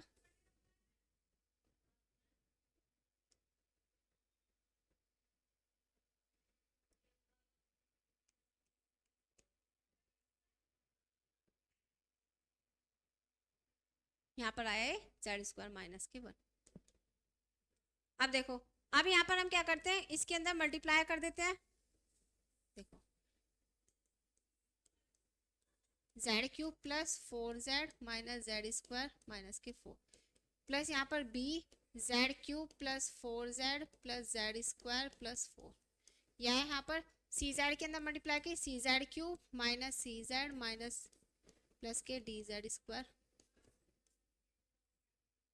सी जेड यहाँ पर क्या है C Z cube minus K C Z plus D Z square minus K D, यह है हमारा। और अपॉन में हमारा क्या चल रहा है यहाँ पर z प्लस 1 z माइनस 1 और जेड स्क्वायर प्लस 4। अब देखो यहाँ पर हम क्या करते हैं, और ये क्यूब वाली टर्म एक साइड ले लेते हैं, जेड स्क्वायर वाली एक साथ ले लेते हैं और जेड वाली एक साथ लेंगे, कांस्टेंट टर्म हम एक साथ ले लेते हैं। यहाँ पर देखो a भाई जेड क्यूब यहाँ पर है और यहाँ पर है और वहां पर ए जेड क्यूब, फिर प्लस यहाँ पर माइनस के, यहाँ पर माइनस ए, और यहाँ पर जेड स्क्वायर प्लस बी आएगा और यहाँ पर हमारा आएगा प्लस के डी, यहाँ हमारा जेड स्क्वायर। अब हमें यहाँ पर लेना है जेड,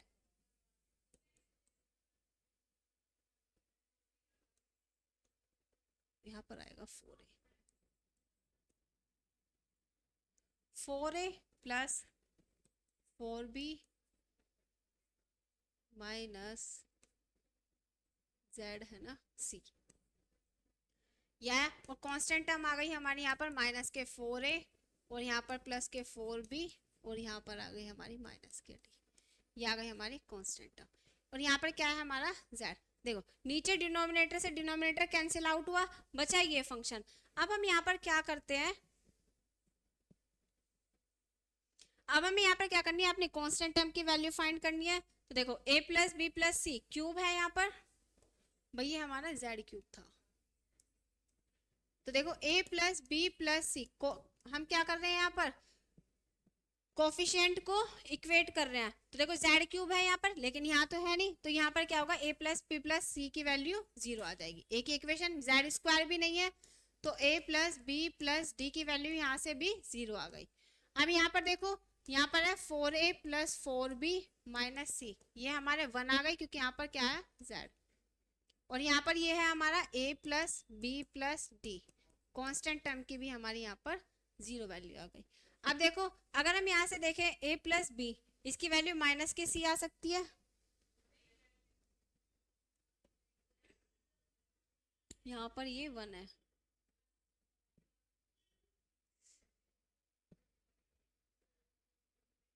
देखो अब हम यहाँ पे क्या करें, यहाँ पर ही हमारी ये वैल्यू है, इसको मैंने माना फर्स्ट इक्वेशन, इसको मान लेते हैं सेकंड, और ये आ गई हमारी थर्ड और ये आ गई हमारी फोर्थ।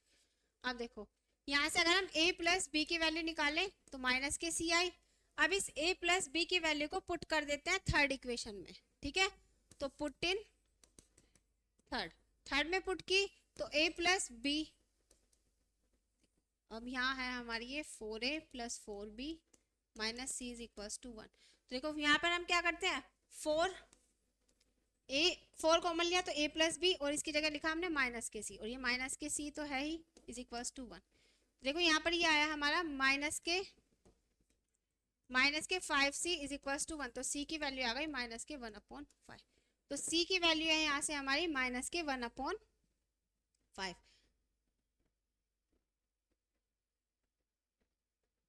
c की वैल्यू आ गई हमारी यहाँ से माइनस के 1/5। अब हम यहाँ पे क्या करते हैं, इस c की वैल्यू को इस इक्वेशन में रख देते हैं 1 में, और यहाँ पे थर्ड में रख देते हैं। यहाँ से हमारी क्या होगी, a और b की वैल्यू फाइंड हो जाएगी।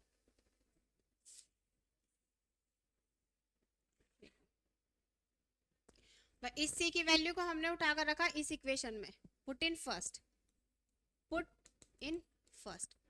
में रखा तो a प्लस बी, ये माइनस में है, यहाँ पर इज इक्वल्स टू किधर जाएगी तो 1/5, ये आ गई हमारी यहाँ पर equation 5a plus 5b is equals to 1, ये आ गई, इसको नाम दे दिया मैंने a इक्वेशन।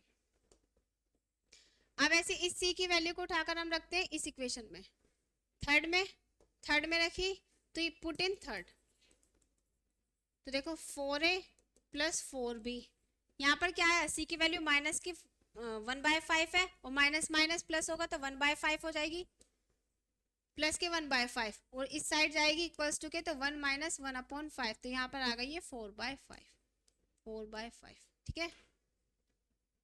यहाँ पर हम करते हैं इसे, या ऐसे करते हैं, इसको ऐसे रहने देते हैं, a plus b is equals to 5, इसको हमने ऐसे रहने दिया। यहाँ पर देखो 4a प्लस 4b है, इसको हमने b माना। हम क्या करते हैं, कोफिशिएंट सेम कर लेते हैं, पर यहाँ पर अगर a प्लस बी की वैल्यू निकालें,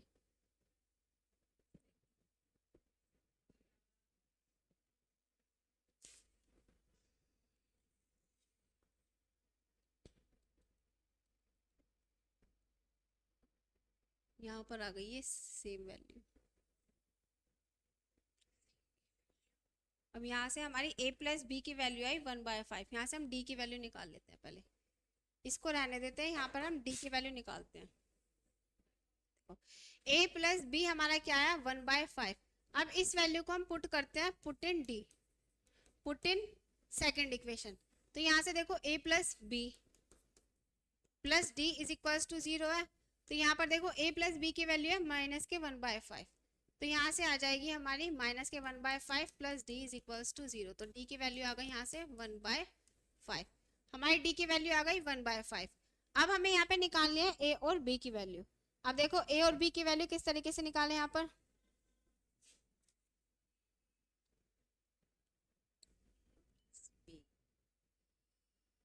a माइनस b, देखो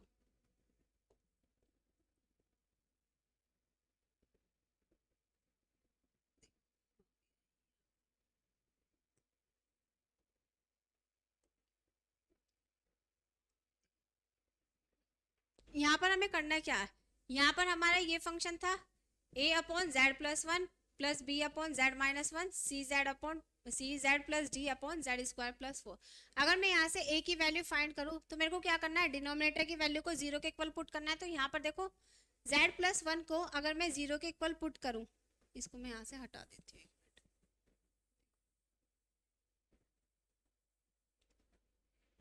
अब देखो यहाँ पर हमें क्या करना है, z प्लस 1 को मैंने 0 के इक्वल रखा, तो z की वैल्यू क्या आ गई माइनस के 1।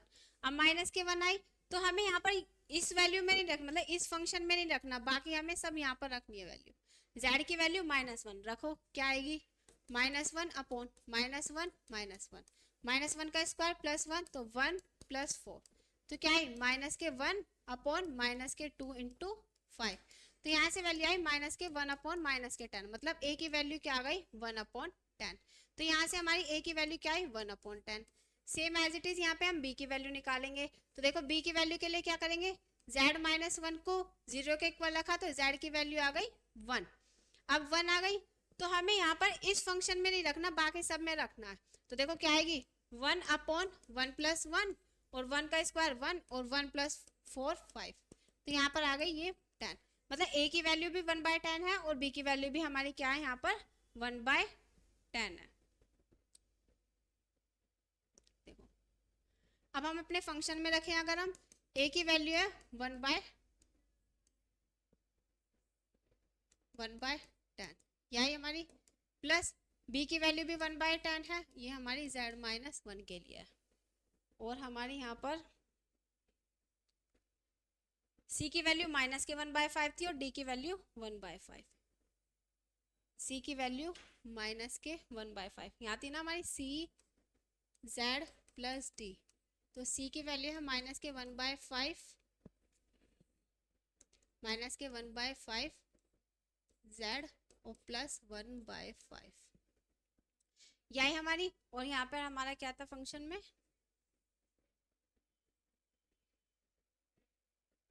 z स्क्वायर बाय 4, यहाँ पर है हमारा z square by 4, z square plus 4, यहाँ पर भी हमारा z स्क्वायर प्लस 4।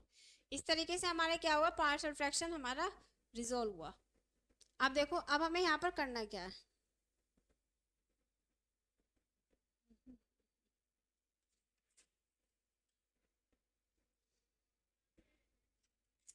यहाँ पर आया हमारा माइनस के 1/5 माइनस के 1/5, तो हमने यहाँ पर कॉमन ले लिया। देखो भाई सी जेड अपॉन माइनस के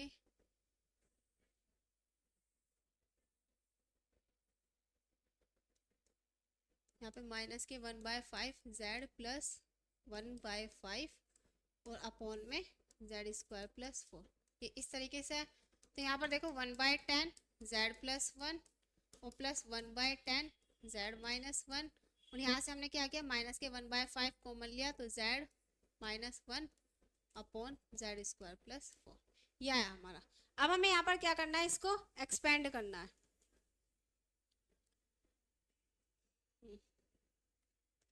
देखो यह है हमारा माइनस के 1/5 जेड अपॉन, यहाँ पर ये जेड स्क्वायर है, जेड स्क्वायर प्लस 4, ये है हमारा माइनस के 1/5 जेड 4/z²/4। अब यहाँ पर देखो क्या करना है, अब हमें यहाँ पर सर्कल निकाल मतलब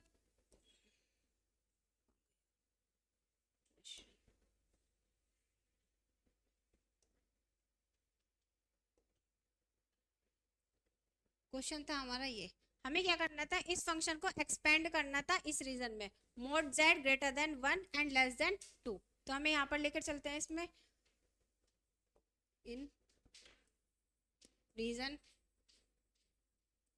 mode z greater than 1 and less than 2। अब देखो, अब हमें यहाँ पर क्या बनाना है, इसमें हमें क्या करना है, हमें लेस देन रीजन लेकर चलना है। अब यहाँ पर लिखा हुआ है ये 1 ग्रेटर देन मोड z, अगर मैं इसे ब्रेक करूँ, और ये लिखा हुआ है मोड z लेस देन 2। हमें यहाँ पर क्या करना है, हमें मोड z हमेशा लेस देन इक्वल्स मतलब लेस देन 1 लेकर चलना है। तो अगर यहाँ पर देखो क्या लिखा हुआ है, ये मोड z ग्रेटर देन 1, ये लेस देन कब आएगा, अगर मैं इसे 1 मोड z, ये हमारा चेंज हो जाएगा 1/z मतलब 1 आ जाएगा, 1/मोड z लेस देन 1। अब सेम एज इट इज हमें यहाँ पर करना है।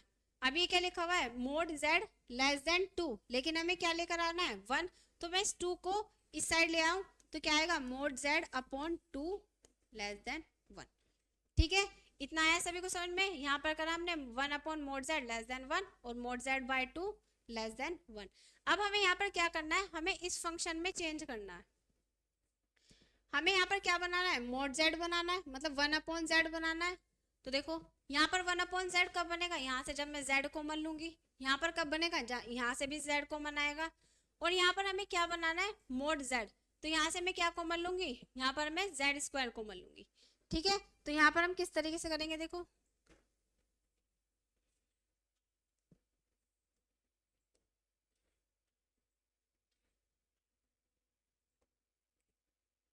यहाँ पर आएगा ये 1/10, यहाँ से मैंने क्या किया, z कॉमन लिया तो यहाँ है 1 + 1/z।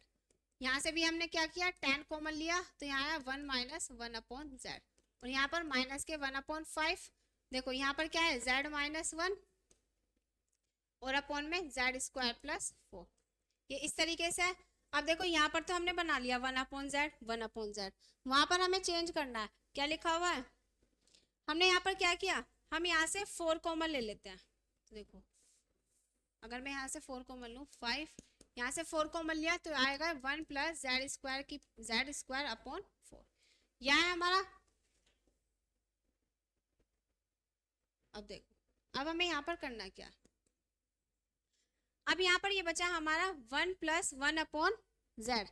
अब हम यहाँ पे क्या करेंगे, इसको इन्वर्स कर देते हैं इसका।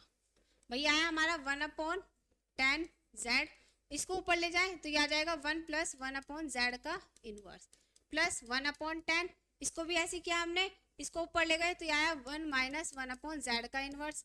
ऐसे यहाँ पर माइनस के 1, ये 5 × 4 है तो यहाँ पर ये 20 हुआ, तो z - 1 तो एज इट इज है, यहाँ पर आ गया ये 1 + z²/4 का इनवर्स। इस तरीके से हमने इसको लिख दिया। अब हम यहाँ पे क्या करते हैं, इसकी सीरीज ओपन कर देते हैं। 1 + x इनवर्स क्या होता है हमारा, 1 - x प्लस, देखो 1 + x इनवर्स की सीरीज क्या होती है, 1 - x + x² - x³ ऑल्टरनेट चलती है। और 1 - x का इनवर्स क्या होता है हमारा, 1 + x + x², यहाँ पर सब पॉजिटिव टर्म होती है। इस तरीके से हमारी यहाँ पर ये सीरीज है, हमें क्या करना है, इन सीरीज को ओपन करना है।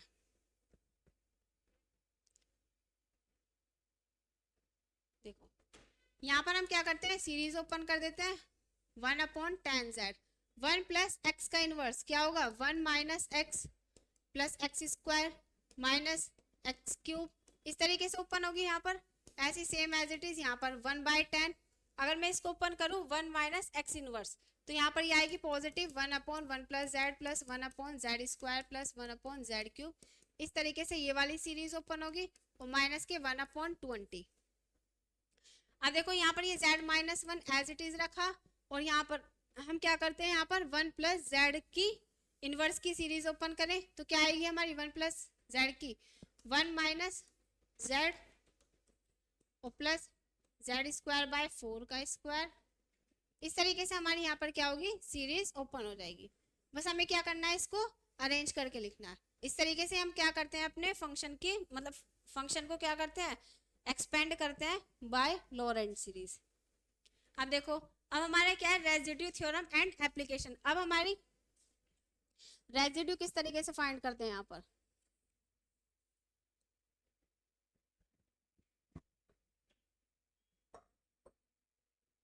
देखो अब हमारे पास कोई फंक्शन गिवन है, F Z is equal to h z upon में जी जेड, इस टाइप का फंक्शन गिवन है। अगर मैं न्यूमरेटर को जीरो के इक्वल रखूं, अगर मैंने h z is equal to zero करके यहाँ से जेड की वैल्यू फाइंड करी, तो यहाँ से हमारे मिलेंगे नंबर ऑफ जीरोस। क्या मिलते हैं हमें यहाँ से, नंबर ऑफ जीरोस। अगर मैंने जी जेड को इक्वल टू के जीरो रख के करा, तो यहाँ से मिलेंगे नंबर ऑफ पोल्स। ठीक है, ये एक छोटी सी वो थी डेफिनेशन। यहाँ से हमें क्या करना है, न्यूमरेटर को अगर हम जीरो के इक्वल रख के वैल्यू फाइंड करते हैं तो जीरोस मिलते हैं, और डिनोमिनेटर को करते हैं तो हमें यहाँ पर क्या मिलते हैं, पोल्स मिलते हैं। अब देखो यहाँ पर सिंगुलैरिटी है। अब देखो सिंगुलर पॉइंट क्या होता है, सिंगुलैरिटी से पहले हम देख लेते हैं यहाँ पर सिंगुलर पॉइंट। अगर मैं सिंगुलर पॉइंट की बात करूँ, a point at which function is not analytic, जिस पॉइंट पर हमारा फंक्शन क्या है, एनालिटिक। देखो अगर हमारा जिस पॉइंट पर फंक्शन हमारा एनालिटिक नहीं है, तो वो हमारा कैसा पॉइंट होता है, सिंगुलर पॉइंट होता है। क्या कि अगर हमारा किसी पॉइंट पर फंक्शन एनालिटिक नहीं है, तो वो हमारा कैसा पॉइंट है, सिंगुलर पॉइंट। और उसी को हम क्या बोलते हैं, सिंगुलैरिटी बोलते हैं। अब सिंगुलैरिटी भी हमारी टू टाइप्स की है, isolated singularity, non isolated singularity. ये हो गई हमारी आइसोलेटेड, नॉन आइसोलेटेड। अगर हम आइसोलेटेड की बात करें तो पोल रिमूवेबल सिंगुलैरिटी और इसेंशियल सिंगुलैरिटी, ये सब तीनों हमारे किस में आती है, आइसोलेटेड सिंगुलैरिटी के अंदर आती है। ठीक है, अब आइसोलेटेड सिंगुलैरिटी की अगर बात करूं, a singular point z is equals to a is said to be singular point if there is no other singularity. देखो अगर हमारे किसी, यहाँ पर अगर हम देखें सिंगुलैरिटी किस तरीके से देखते हैं, यहाँ पर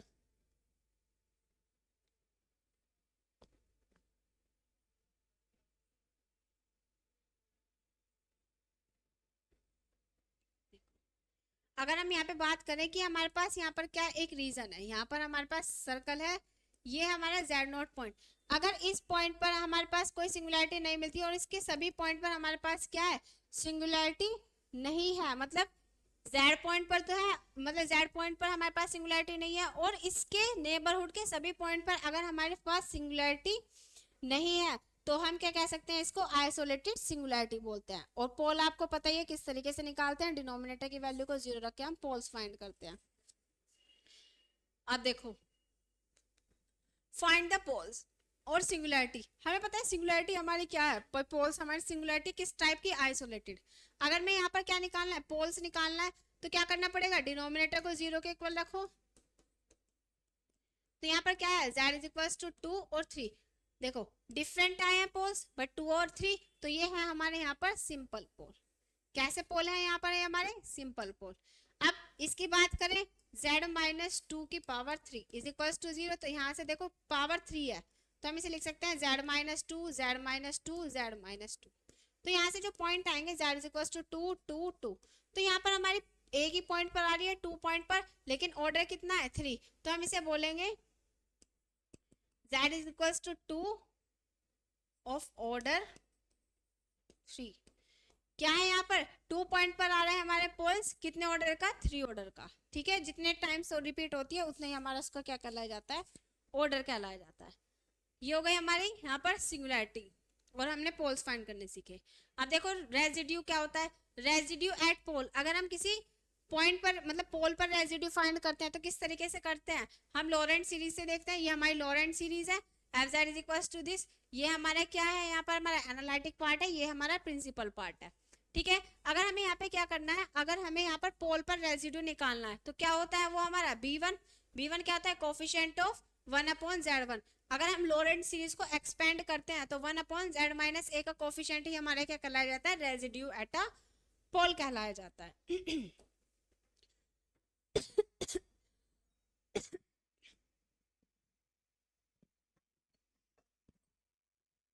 अब देखो रेजिड्यू एट अ सिंपल पोल। अगर हम सिंपल पोल पे बात करें तो रेजिड्यू कैसे निकालेंगे, limit z tends to a, जिस पॉइंट पर हम निकाल लें तो z minus a into f Z.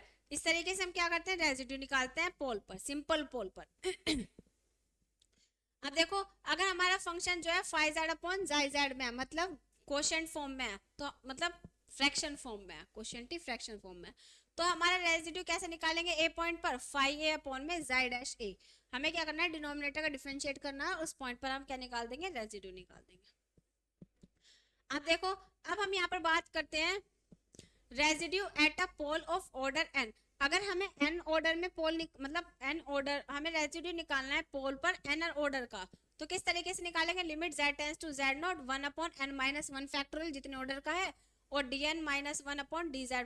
अगर माने यहाँ पे 3 ऑर्डर का है तो 2 बार डिफरेंशिएट होगा, 2 ऑर्डर का है तो 1 बार डिफरेंशिएट होगा। इस तरीके से हमारे यहाँ पर रेजिड्यू एट पोल निकलेगा ऑफ ऑर्डर n का।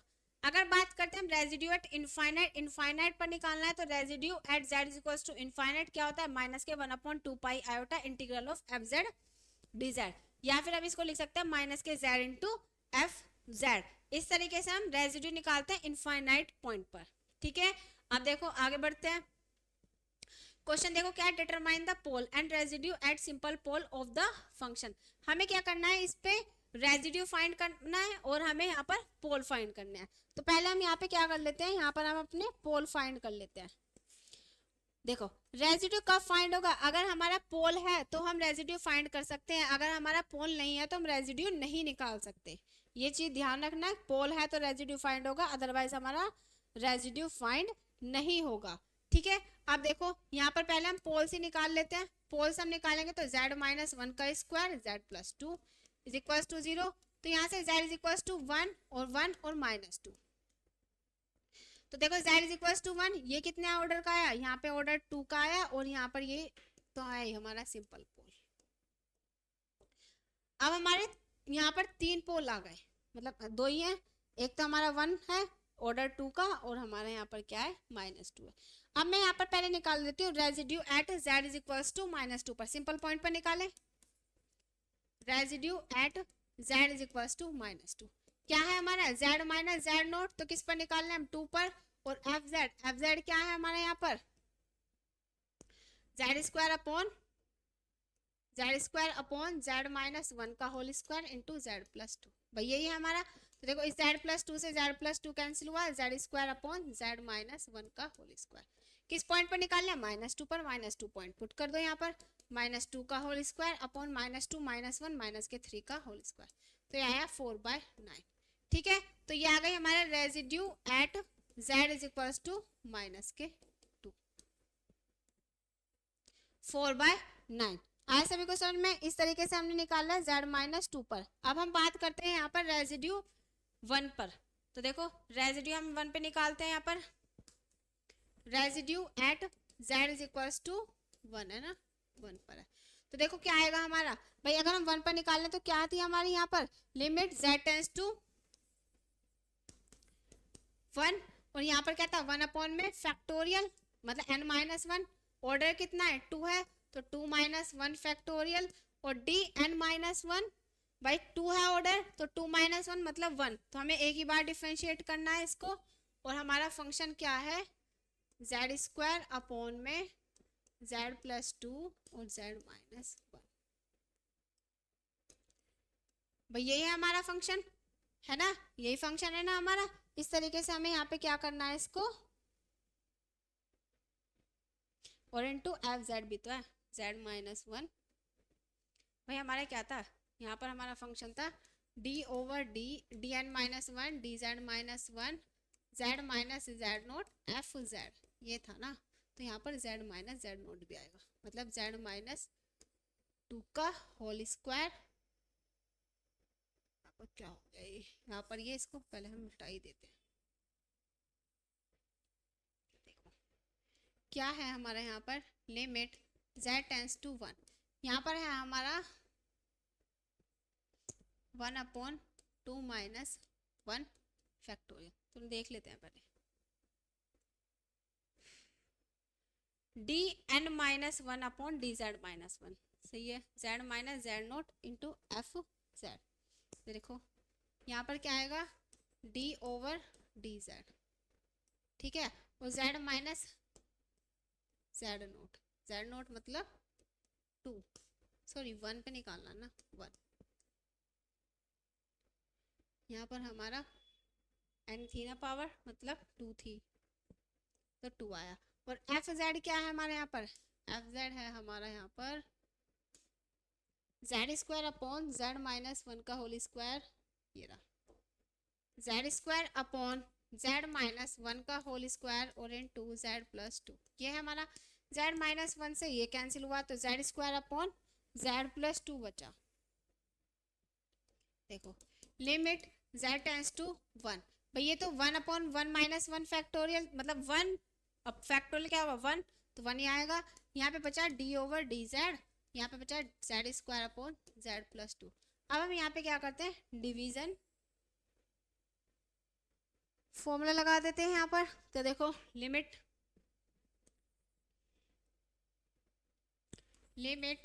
z टेंस टू 1 क्या है हमारा z प्लस 2 का whole square, z plus 2 as it is 2z आया इसका डिफरेंशिएशन माइनस जेड स्क्वायर और यहाँ पर 1, यह है हमारा मल्टीप्लाई किया अंतर 2z square plus 4z minus Z square upon में z प्लस 2 का होल स्क्वायर, यह आया। यहाँ पर ये बचा हमारा सॉल्व करके जेड स्क्वायर प्लस 4z, क्या बचा यहाँ पर जेड स्क्वायर प्लस 4z और अपॉन में z प्लस 2 का होल स्क्वायर। हमें लिमिट क्या रखनी है, 1 रखनी है, तो 1 प्लस 4 अपॉन में 3 का square, it means 5/9।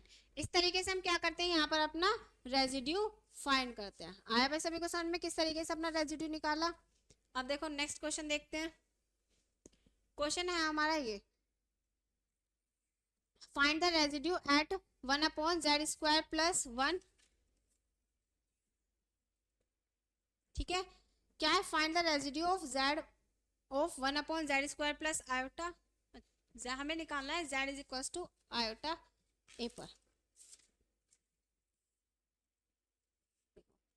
Find the residue of F Z is equal to at Z is equal to iota A point पर निकालना है F Z is equal to this.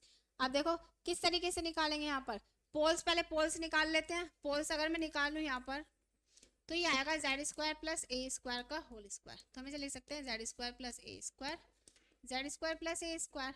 भाई अगर मैं यहाँ से निकालूँ तो जेड स्क्वायर प्लस ए स्क्वायर को मैंने 0 रखा, तो यहाँ से अगर निकालें तो जेड आएगा भाई माइनस के स्क्वायर, तो प्लस माइनस आयोटा ए आएंगे, ये आएंगे। और इस वाले पॉइंट से भी हमारे प्लस माइनस आयोटा ए, ये पॉइंट आए हमारे कितने ऑर्डर के, 2 ऑर्डर के, भाई 2 ऑर्डर के आए हमारे यहाँ पर। तो poles at z is equal to plus minus iota a of order 2, 2 order का आया। अब देखो अब हमें यहाँ पर क्या करना है, हमें रेजिड्यू फाइंड करना है, तो रेजिड्यू निकाल लेते हैं। रेजिड्यू एट किस पॉइंट पर निकालना है, z is equal to iota A पर। Residue at z is equal to iota A, तो क्या आया, limit z tends to iota A 1 upon 2 minus 1 factorial d over D Z minus iota A, ठीक है, n है 2 और into F Z कितना है यहाँ पर हमारा, एफ जेड है हमारा यहाँ पर 1 अपॉन में है हमारा 1 अपॉन में जेड स्क्वायर प्लस ए स्क्वायर का होल स्क्वायर। देखो इसे मैं क्या लिख सकती हूँ भाई, यहाँ पे limit z tends to iota A है 1 अपॉन 1 फैक्टोरियल 1 रहा डी ओवर डी जेड, यहाँ पर z माइनस आयोटा ए का होल स्क्वायर, इसे लिख सकते हैं z plus iota A z minus iota A, तो z माइनस आयोटा ए का होल स्क्वायर और z प्लस आयोटा ए का होल स्क्वायर लिख सकते हैं। इससे ये कैंसिल आउट हुआ, बचा क्या हमारा 1 अपॉन में z प्लस आयोटा ए का होल स्क्वायर। अब हम यहाँ पे क्या करते हैं, इसको डिवीजन मेथड से सोल्व कर लेते हैं, ठीक है। देखो अगर मैं यहाँ पर देखूँ, ये बचा हमारा limit z tends to iota a d over D z और 1 अपॉन में z प्लस आयोटा ए का होल स्क्वायर। ये तो कांस्टेंट है, 1 अपॉन जेड स्क्वायर का डिफरेंशिएशन क्या होगा, माइनस के 2 अपॉन जेड क्यूब, और जेड का करेंगे तो 1 ही आएगा, ये आया। अब हम यहाँ पे क्या करते हैं, लिमिट लगा देते हैं, रखो माइनस के 2 अपॉन आयोटा ए और प्लस आयोटा है, तो कितने हो गए यहाँ पर माइनस के 2, भाई क्यूब है, और यहाँ पर कितना हो गया 2 आयोटा ए की क्यूब, यह है हमारा। अब इसको हम क्या करते हैं सोल्व कर लेते हैं। देखो 2 की क्यूब 8 आएगा, तो 8 यहाँ पर आया -2/8 आई क्यूब, आई स्क्वायर -1 और माइनस के आयोटा आया और यहाँ पर ए क्यूब, इस आयोटा से ऊपर नीचे मल्टीप्लाई कर दूं तो देखो यहाँ पर आएगा 2 आयोटा, आयोटा आयोटा आई स्क्वायर -1 माइनस माइनस प्लस और माइनस माइनस आ गया, माइनस में 8 ए क्यूब, तो यहाँ से इसको कैंसिल करेंगे तो ये आएगा माइनस के आयोटा अपॉन 4 ए क्यूब। इसी तरीके से हम क्या करते रहते हैं यहाँ पर अपना रेजिड्यू फाइंड करते हैं। आए सभी को समझ में किस तरीके से हम अपना रेजिड्यू फाइंड करेंगे। यहाँ पर आप देखो रेजिड्यू तो फाइंड हो गया, अब हमें यहाँ पर करना क्या है,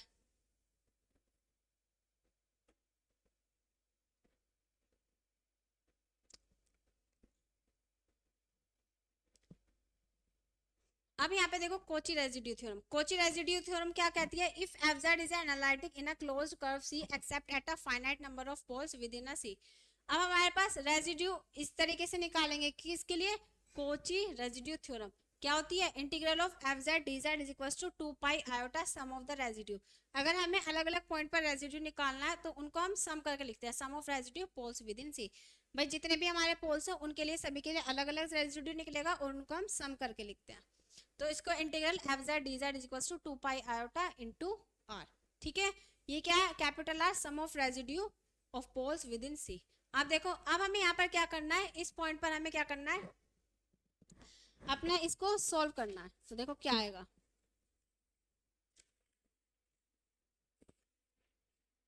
पहले हम यहाँ पर क्या करते हैं पोल्स फाइंड कर लेते हैं।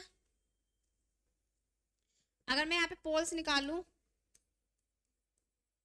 तो z -1 z -2 is equals to 0, तो z इज इक्वल्स टू 0 1 और 2, यह है हमारे पास। ठीक है, ये आ गए हमारे पास क्या पोल्स आ गए। पोल्स कैसे है हमारे यहाँ पर सिंपल है, भाई सिंपल पोल है हमारे ये। अब देखो अब जितने पोल हैं उतने सभी के लिए हमें क्या निकालना है रेजिड्यू निकालना है। तो मैं यहाँ पर रेजिड्यू निकालती हूँ पहले। अब देखो सेम एज इट इज है जैसे हमने वहां पे किया था कोची फॉर्मूले में, मतलब कोची इंटीग्रल फॉर्मूले में, इसी तरीके से हमें यहाँ पर क्या करना है रेजिड्यू फाइंड करना है।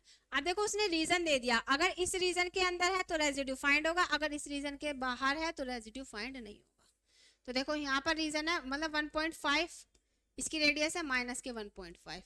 अब देखो यहाँ पर सेंटर कितना है 0 0। अगर मैं इसकी बात करूँ इस पॉइंट की तो भाई ये पॉइंट तो है सेंटर के अंदर, भाई z इज इक्वल टू 0 भी है, z इज इक्वल टू 1 की बात करूँ तो 1 भी है, लेकिन z is equal to 2 point नहीं है। तो 2 पॉइंट क्या है हमारा, यहाँ पे लिख देते हैं z is equal to 2 point, ये क्या है हमारा आउटसाइड द सर्कल। तो इसी को मैं z1 मतलब r1 मान लूँ तो r1 की वैल्यू क्या आ गई हमारे यहाँ पर 0। ठीक है, ऐसे यहाँ पर हम निकालते हैं r2 के लिए। अगर मैं यहाँ पर निकालू z 0 के लिए, अगर मैं यहाँ पे z 0 के लिए निकालू तो क्या आएगा देखो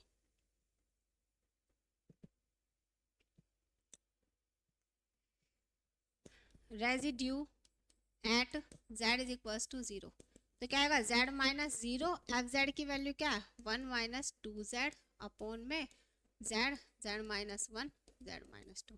तो देखो z माइनस 0 ये से कैंसिल हो जाएगा, तो यहाँ पर क्या बचेगा, यहाँ पर हमारा बचा ये, पर यहाँ पे लिमिट z टेंस टू 0 भी था। तो देखो 1 माइनस 2 इंटू 0 अपॉन 0 माइनस 1 और 0 माइनस 2, तो यहाँ से देखोगे 1/2 आई, इसकी वैल्यू r2 की वैल्यू। ठीक है, यहाँ पर हमने रेजिड्यू जिस जो आउटसाइड है उसके लिए हम लिखते भी नहीं है वैसे भी, ये तो हमारा हमें पता है कि ये आउटसाइड है तो इसकी वैल्यू 0 होती है, कोई बात नहीं, पर मैंने यहाँ पे लिख दिया। अब residue at z is equal to किस पे निकालनी है 1 पर निकालनी है, 1 पे निकालेंगे तो क्या आएगी लिमिट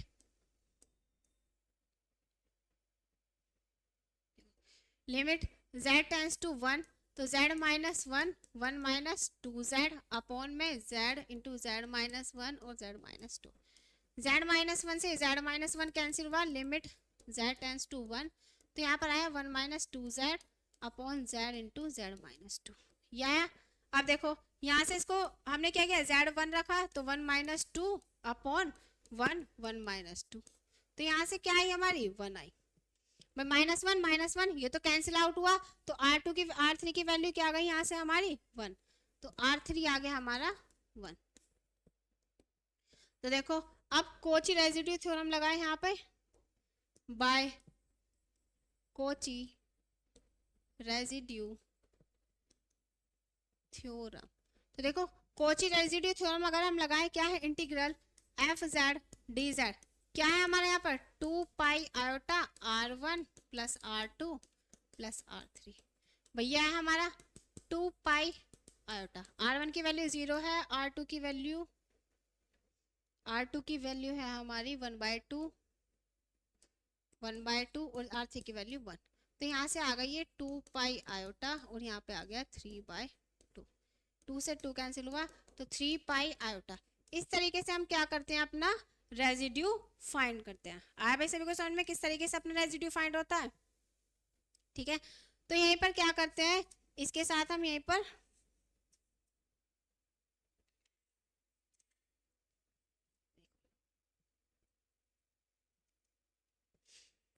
इसमें हमारा एक क्वेश्चन और है लास्ट, ये हमारा क्वेश्चन है, e की power 2z plus Z square upon z minus 1 की power 5 where c is equal to this. हमें क्या करना है, रेजिड्यू फाइंड करना है। अब देखो अगर हम यहाँ पे पोल्स निकालें, z माइनस 1 की पावर 5 है इज इक्वल टू 0, तो z इज इक्वल टू 1 1 1 1 1, 5 आएंगे कितने ऑर्डर के, ऑर्डर 5 के। अगर मैं यहाँ पे सर्कल की बात करूं, भाई रेडियस कितनी है 2 0 माइनस 2 0 और सेंटर यहाँ पे 0 0 है, तो देखो 1 है, 1 तो इसके अंदर लाई कर रहा है, मतलब रेजिड्यू फाइंड होगा पोल्स ऑफ ऑर्डर 5 के लिए। तो यहाँ पर हम क्या करते हैं, पहले रेजिड्यू ही फाइंड कर लेते हैं। Residue at z is equal to 1 of order 5 के लिए फाइंड करना है, तो क्या होगा, limit z tends to 1 upon 5 minus 1 factorial और d 4 अपॉन d z की पावर 4, और यहाँ पर क्या आएगा हमारा z माइनस 1 पॉइंट पे निकालना है, तो 1 की पावर 5 और e की power 2z plus z square और अपॉन में z माइनस 1 की पावर 5। इस z माइनस 1 की पावर 5 से 1 की पावर 5 कैंसिल हुआ, तो देखो अब हमें यहाँ पे क्या करना है, लिमिट z टेंड्स टू 1, यहाँ पर 4 फैक्टोरियल आएगा, 4 फैक्टोरियल ओपन कर लेंगे। अब यहाँ पे बचा d की पावर 4 अपॉन डी जेड की पावर 4, यहाँ पर क्या है e की power 2z plus Z square और D Z, sorry D Z नहीं आएगा। अब देखो यहाँ पर हम क्या करते हैं, 4 बार हमें इस फंक्शन को क्या करना है, डिफरेंशिएट करना है। Limit z tends to 1, 4 factorial open किया, 4 इंटू 3 इंटू 2, 3 2 6 6 4 24, तो क्या आया 1/24। अब इसे फर्स्ट टाइम डिफरेंशिएट करूं तो देखो क्या आएगा, e की पावर 2z का e की पावर 2z, मतलब ये आएगा 2 e की पावर 2z और यहाँ पे 2z। अगर डबल मतलब दोबारा करूं तो क्या आएगा 4 e की पावर 2z और प्लस 2। इसका एक बार और करें भाई, ये तो f डैश हुआ, ये f डबल डैश हुआ, f ट्रिपल डैश, हमें 4 बार करना है, तो यहाँ पे आ जाएगा 8 e की पावर 2z, इसका तो 0 हो जाएगा। फिर हम करेंगे 3 बार हो गया, 4 बार करेंगे, f ट्रिपल डैश निकालेंगे तो 8 2 16 e की पावर 2z, तो यहाँ पर क्या आ गया 8 16 e की पावर 2z। तो देखो अब यहाँ पर 1/24, यहाँ पर इंटू 16 e की पावर 2z, 2z की वैल्यू 1 रखी तो e स्क्वायर, 8 16 12, 4/3 e स्क्वायर, तो रेजिड्यू क्या है यहाँ पर 4/3 e स्क्वायर। ठीक है, ये आ गया हमारा रेजिड्यू।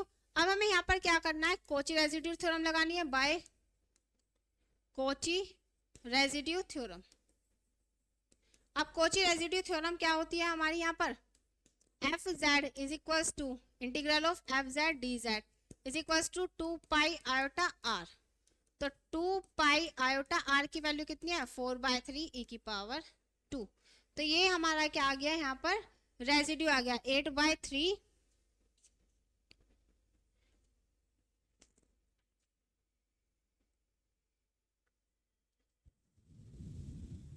ठीक है।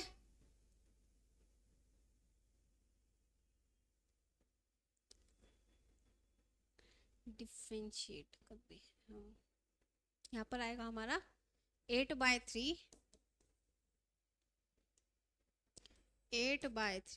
पाई आई ई स्क्वायर। इस तरीके से हम क्या करते हैं, अपना रेजिड्यू फाइंड करते हैं। आए भाई सभी को समझ में किस तरीके से हम अपना रेजिड्यू निकालते हैं?